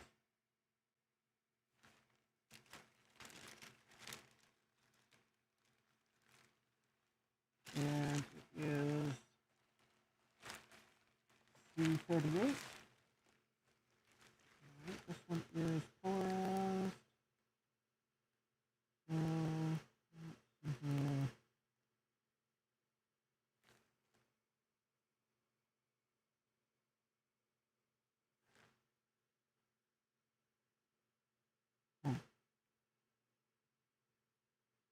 C38 and C42. C37.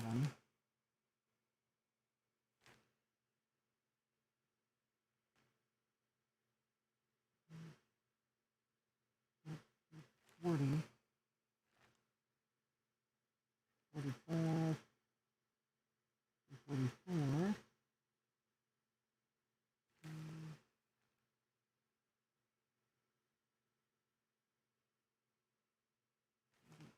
Oh, here it is, C38. Alright. Alright, stripe is a negative.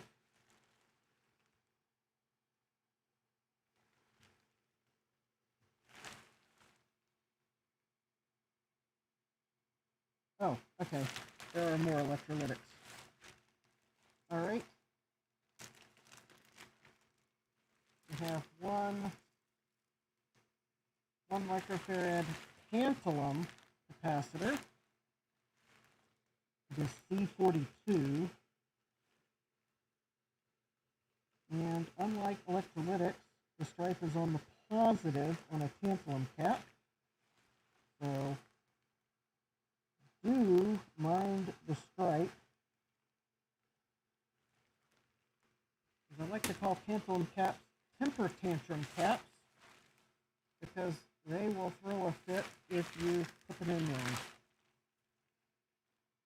Alright, and then there are two more electrolytics.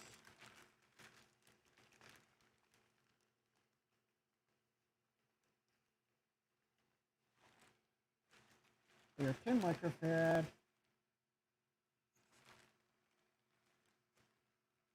And one is in a location where I was like, wait a minute, there's obviously a missing cap on the board.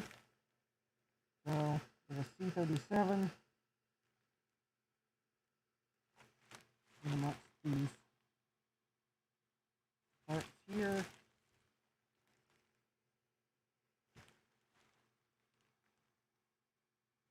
And C40. Which is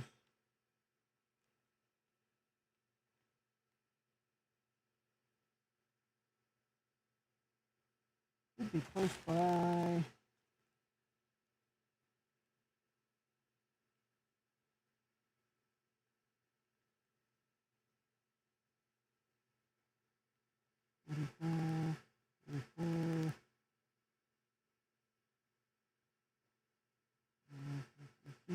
C40 cables.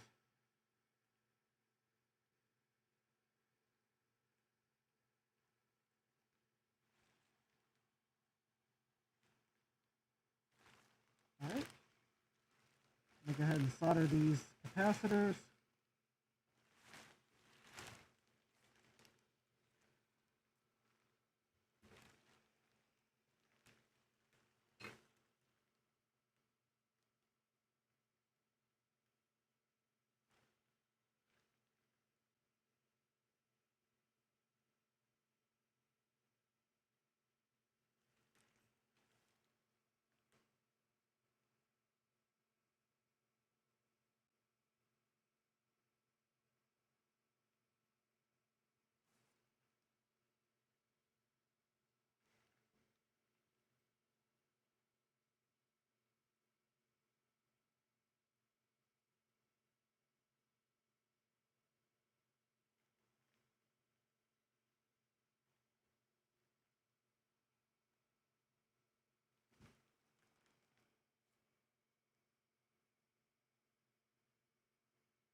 All right.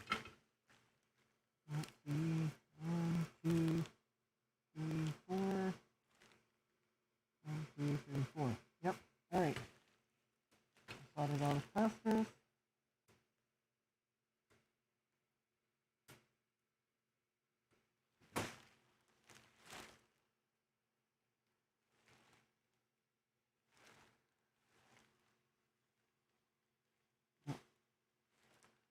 Let one of the leaves fly, but that's not a big deal.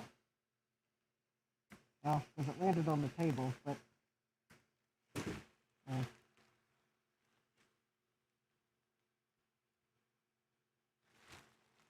have the vacuum in a better place now for sweeping up around my workbench.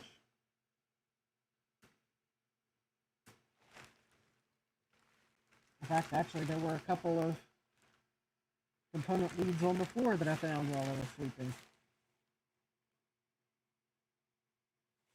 Okay. So, I have... Now, I've already installed some of these transistors.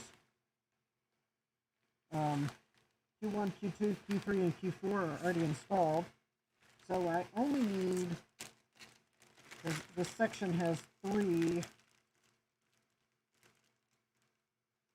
2SA733Ps.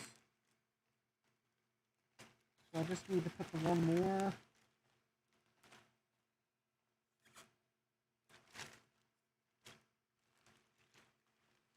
And it goes in Q31. Right here. Alright, that said matches. And then one more 2SC536.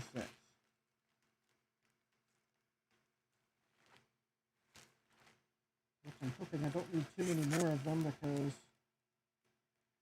I have 2 more left.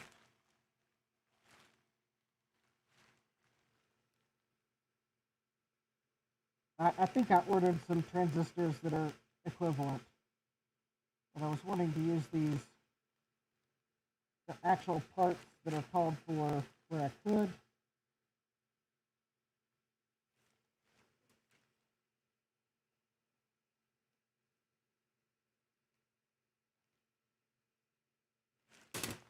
Alright. There's Q32.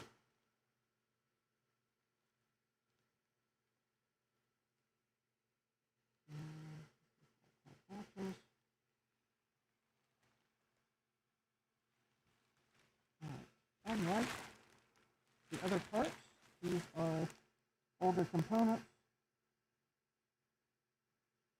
So, if you remember, if you were watching, when I did the blue SCSI first, I mentioned that I like that when I'm using older parts, I usually add flux. Those transistors count because they are older parts. Legs might be slightly oxidized. And plus, because I think they're intended for a leaded process, I want to get in and get out with the soldering iron at the temperature for this lead-free solder. So I use flux. And it's worked.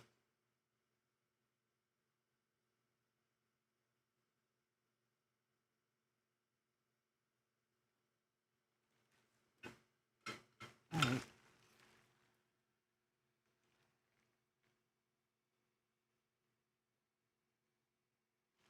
That looks good. And that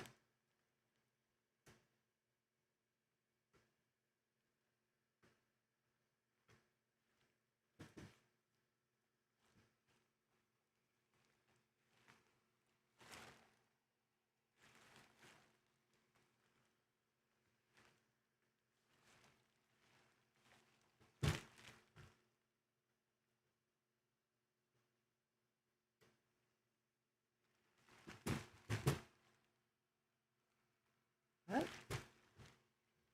And that's the VCA.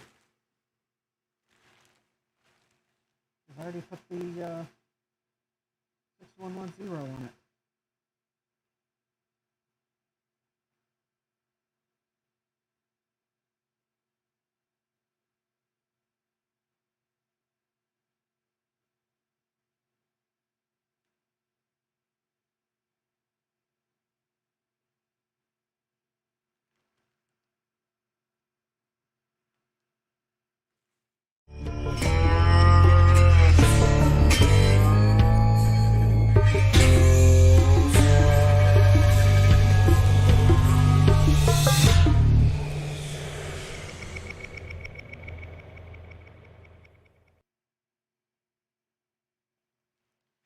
So that, I think, brings us to what I had planned to solder on the stream today. So we first did a blue SCSI, which my Macintosh LC will appreciate, I'm sure. Actually, I may go grab the LC, just kind of show it off, kind of what I'll need to do. And then I did the voltage-controlled amplifier on the Zoxbox mainboard. So I'm looking at the Zoxbox assembly. The next section is the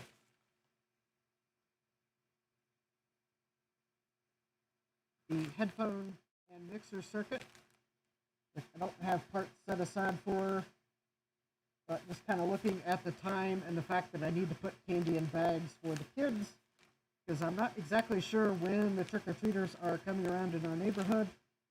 But I don't have parts set aside, and it would probably take me 10 minutes to pull the parts out of the box, because it looks like there's values that weren't on the VCA circuit, and I have to go find the LA 4140s, which I think have floated to the bottom of the box. The capacitors like to hide when I'm looking for them. Oh, well, I think I've got the potentiometer out. No, I don't. That's a log potentiometer. Yeah, those also like to hide amongst the resistors. So I am not going to try to do that today. But I will, I guess so I don't knock my parts off the table. Let me put them over to the side, and if you'll give me a moment, I'll use use the end of the stream to spoil an upcoming project.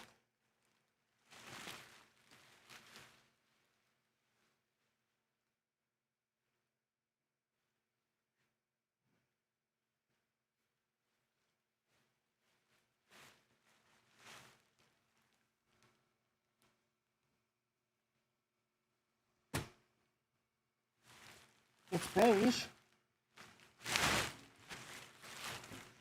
Got a great big masking tape label on it that says no boot.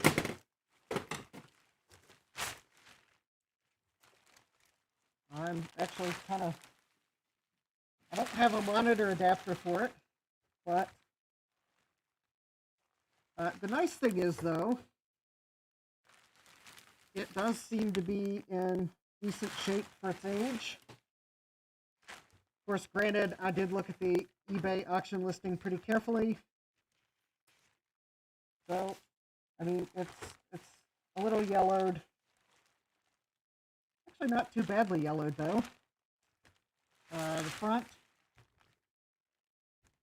So, for anyone that probably couldn't guess what it is, even though I've mentioned it, it is a Macintosh LC with one floppy drive. Looks exactly like the ones we had in middle school. And I guess 5th grade. Because a 5th grade classroom had an LC. The bottom, Macintosh LC, Apple Computer Inc., Cupertino, California, assembled in Singapore, model number M0350, copyright 1991. Bottom looks pretty good.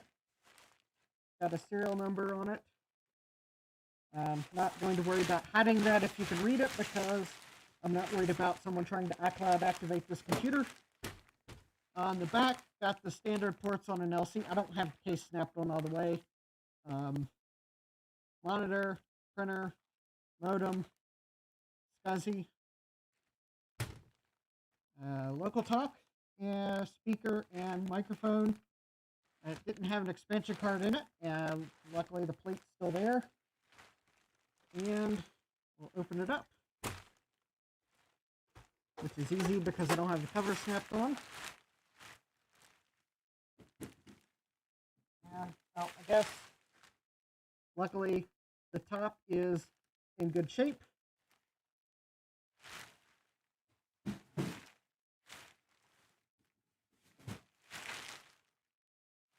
If anyone's wondering, well, here's the battery.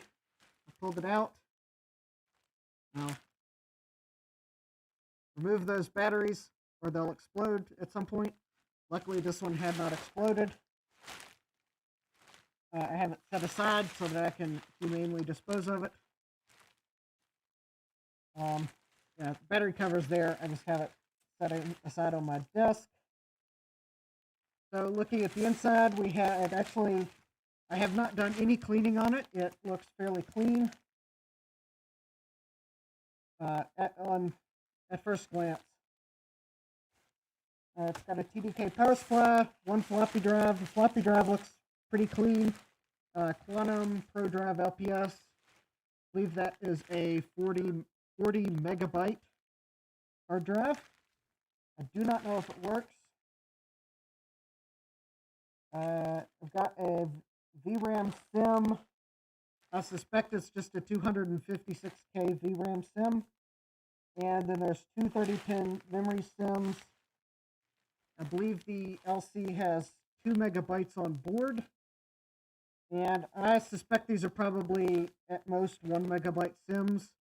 So I'll probably have 4 megabytes of memory, which I think is good to start.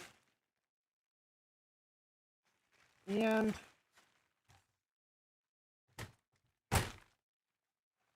now, if you're wondering why I've taped the mat down, it's because it's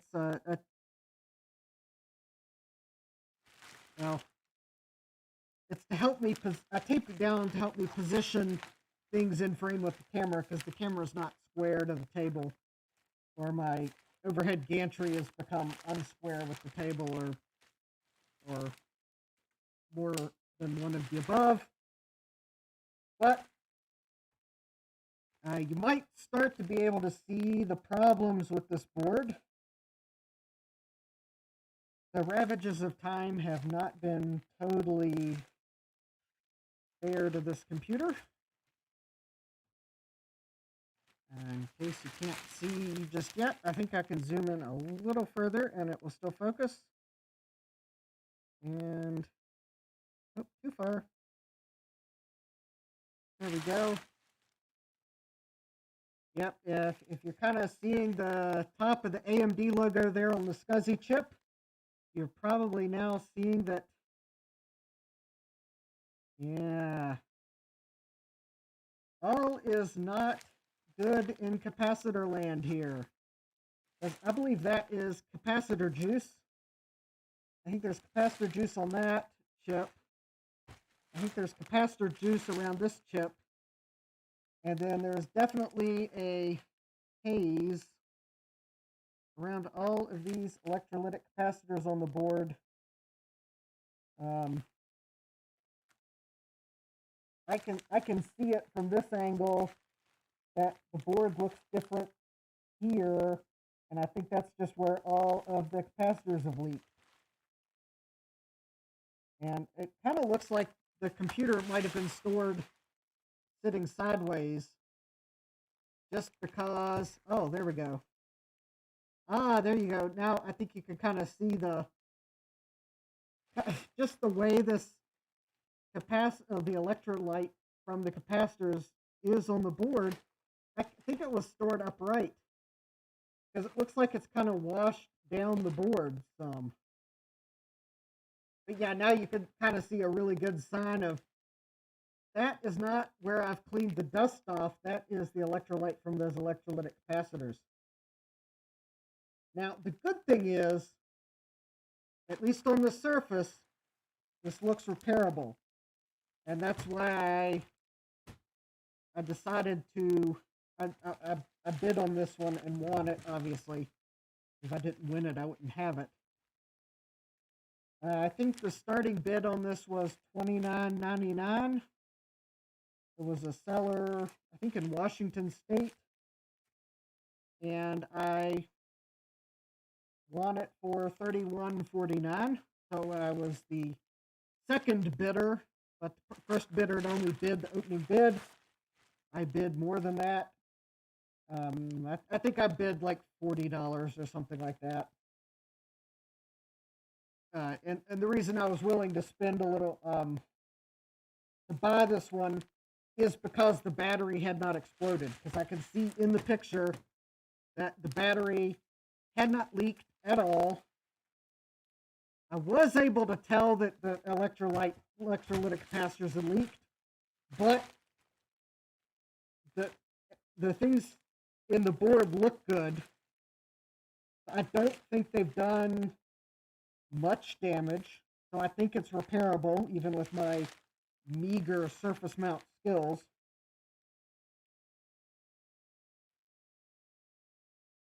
And it was like $30 shipping, so it was like right over $60 shipped. The seller packaged it really nice. I mean, it arrived in great condition. I guess the other reason I bought it was the case looked pretty good. I mean, for a Macintosh that's 30 years old, I mean, the case looks really good. The plastic is in great condition. The seller packaged it well, so nothing broke in transit. Now, it does say no boot on it. I don't have a monitor adapter, so I don't know what it would do if I plug it in. I am kind of tempted to plug it in, just to see if it chimes. See if the hard drive spins up, but I don't have a monitor adapter, so the only thing I could do would be confirm, do I hear a chime? Do I hear SADMAC? Does the hard drive spin up? is there a reefer capacitor in here that's going to let it smoke out? Well, my smoke absorber is on the power supply side, and I'll turn it on as much good as it'll do. If there is a reefer cap and it goes, but it'll minimize the smell that goes upstairs. So anyways, let me walk around my desk, get the power cord.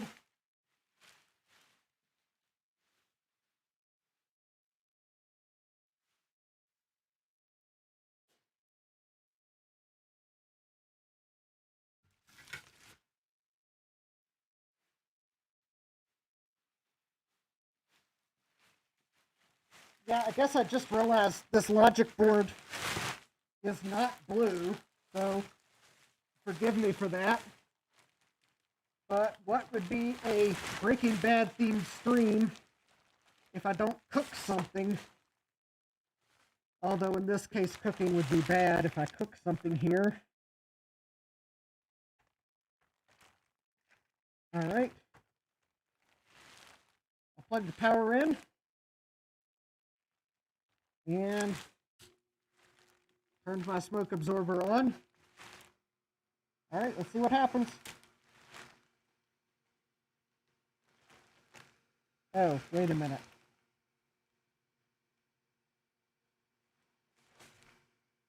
Yeah, I just realized two things, I think. First of all, this is a classic Mac. I need a keyboard with the power switch on it. I do not have a keyboard with the power switch on it. So, flipping that switch on is not going to do everything I need it to do.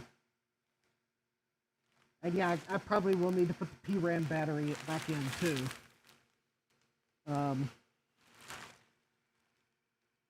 Yeah, okay. I don't think there's a way to jump it.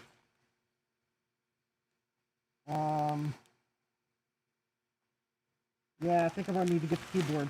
Alright. Yeah, I forgot about that. I guess I remembered that, as that was the other reason I hadn't tried to turn this computer on before, is not only do I not have a monitor adapter, I don't have a keyboard. And without the keyboard, I can't actually turn it on.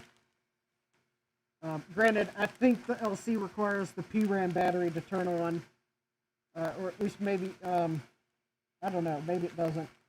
I mean, I've got another Mac with a PRAM battery in it I could steal to try to turn it on. So that's not a problem, but I guess I am going to have to go get a keyboard. And I guess the good thing is, well, if that power supply has a reefer cap in it, it didn't go. Alright, well, that was disappointing.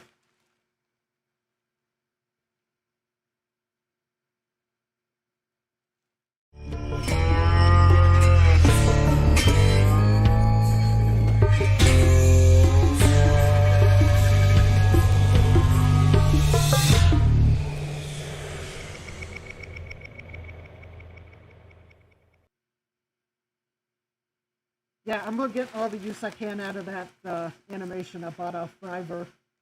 So, actually, that is just a side effect of the way I had to set it up to play it. Because I'm still using Streamlabs OBS. And I'm going to switch to standard OBS. And I think standard OBS will let me use a plugin where I can just play videos on command. So, I triggered that every time I go to my full cam to play the animation. But hey, I get all the use out of it that I can. So that concludes everything I'd wanted to do during my inaugural costume stream. So if you want to watch me try to do electronics projects while trying to play the character, or at least look the character, give me a subscribe on YouTube or a follow on Twitch. Hit that thumbs up icon for authenticity, because, yeah, this costume for 3 hours, yeah, that definitely is not something I would recommend. But, well, at least it wasn't too hot in my basement, because otherwise I would have gone out of character at some point. Yeah, give me a thumbs up for sticking through it. Leave a comment. Maybe let me know what costume you'd like to see me wear next time. Maybe I have a favorite character from a TV show. Sure, Jay, if you want me to dress up as an X-Files character, well, you can put that in the comments. Star Trek is also in play. I probably won't do Star Wars, though, because Disney can be less than entertained when you infringe on their properties. Although maybe for a costume stream they wouldn't, but yeah, I don't know that I want to deal with Mickey Mouse lawyers. But yeah, so that concludes the stream. I'll have to test the Blue Scuzzy later because I can't power the LC on to even go run upstairs and get an SD card to try to set it up real quick. So I guess I'm going to have to add to my eBay watch list some keyboards so I can power this up. And if you really, really want to help the channel, I do have a Buy Me a Coffee. Maybe you might buy me a coffee for managing to stick through a 3-hour stream dressed as Heisenberg, knowing that probably in about an hour, 1 to 2 hours, I will be putting the costume back on to go outside to hand candy out to the kids. Although I guess at least in that case it's going to be even cooler, so maybe that's not much of a struggle. But that concludes the costume stream. I'm glad you stuck with me. I probably will stream tomorrow for Music Monday. So we'll probably go ahead and get the headphone and mixer circuit on the Zoxbox tomorrow. I will probably, more than likely, will just go back to my usual geeky self because, well, yeah. Maybe I might wear my lab coat because then at least you'll see that I do have parts of the mad scientist costume. Which, hey, maybe that would be the great next costume stream is I'll be the mad scientist. Which, just if you're wondering, it's kind of a mishmash of a couple different things, so it's not like a character from one specific movie or show. Although if I can find my welding goggles, yeah, I took that from Dr. Evil. Not Dr. Maybe that is right. From the okay, I'm brain blocked on it was a short series that Nathan Fillion and oh, what's the guy that played Doogie Howser? I can't ever remember his name when I need to. It was that Dr. Whatever it was. Yeah, I took the welding goggles from that, and I got a crazy hair wig and a lab coat, and yeah, probably stick a. Actually, I have pocket protectors now. I'll probably stick pocket protectors in my lab coat. But yeah, it's just a mad scientist costume. Usually in one of the pockets, last time I wore it, I actually stuck some papers in one of the pockets that said plans to take over the world or something like that. But probably for this stream, I'll just stick a graphing calculator in the pocket because, well, you wouldn't see it anyways, and that actually might be a little more useful during stream. But anyways, that is it. I'm glad you joined me for the costume stream. Glad we got some boards together. Glad that I am not aware that I melted any plastic on it, because that is the one drawback, is I wouldn't have smelled it. I think I did melt a little plastic because I want to clean my soldering iron, but I guess I didn't melt too much. I didn't manage to set the smoke detectors off. That's good. But anyways, I hope you'll tune in next time. I hope to see you then. And with that, If you are going out tonight, just please be safe. Make sure that you're wearing something reflective so that you're seen outside. Watch out for traffic, because that traffic may not be watching out for you.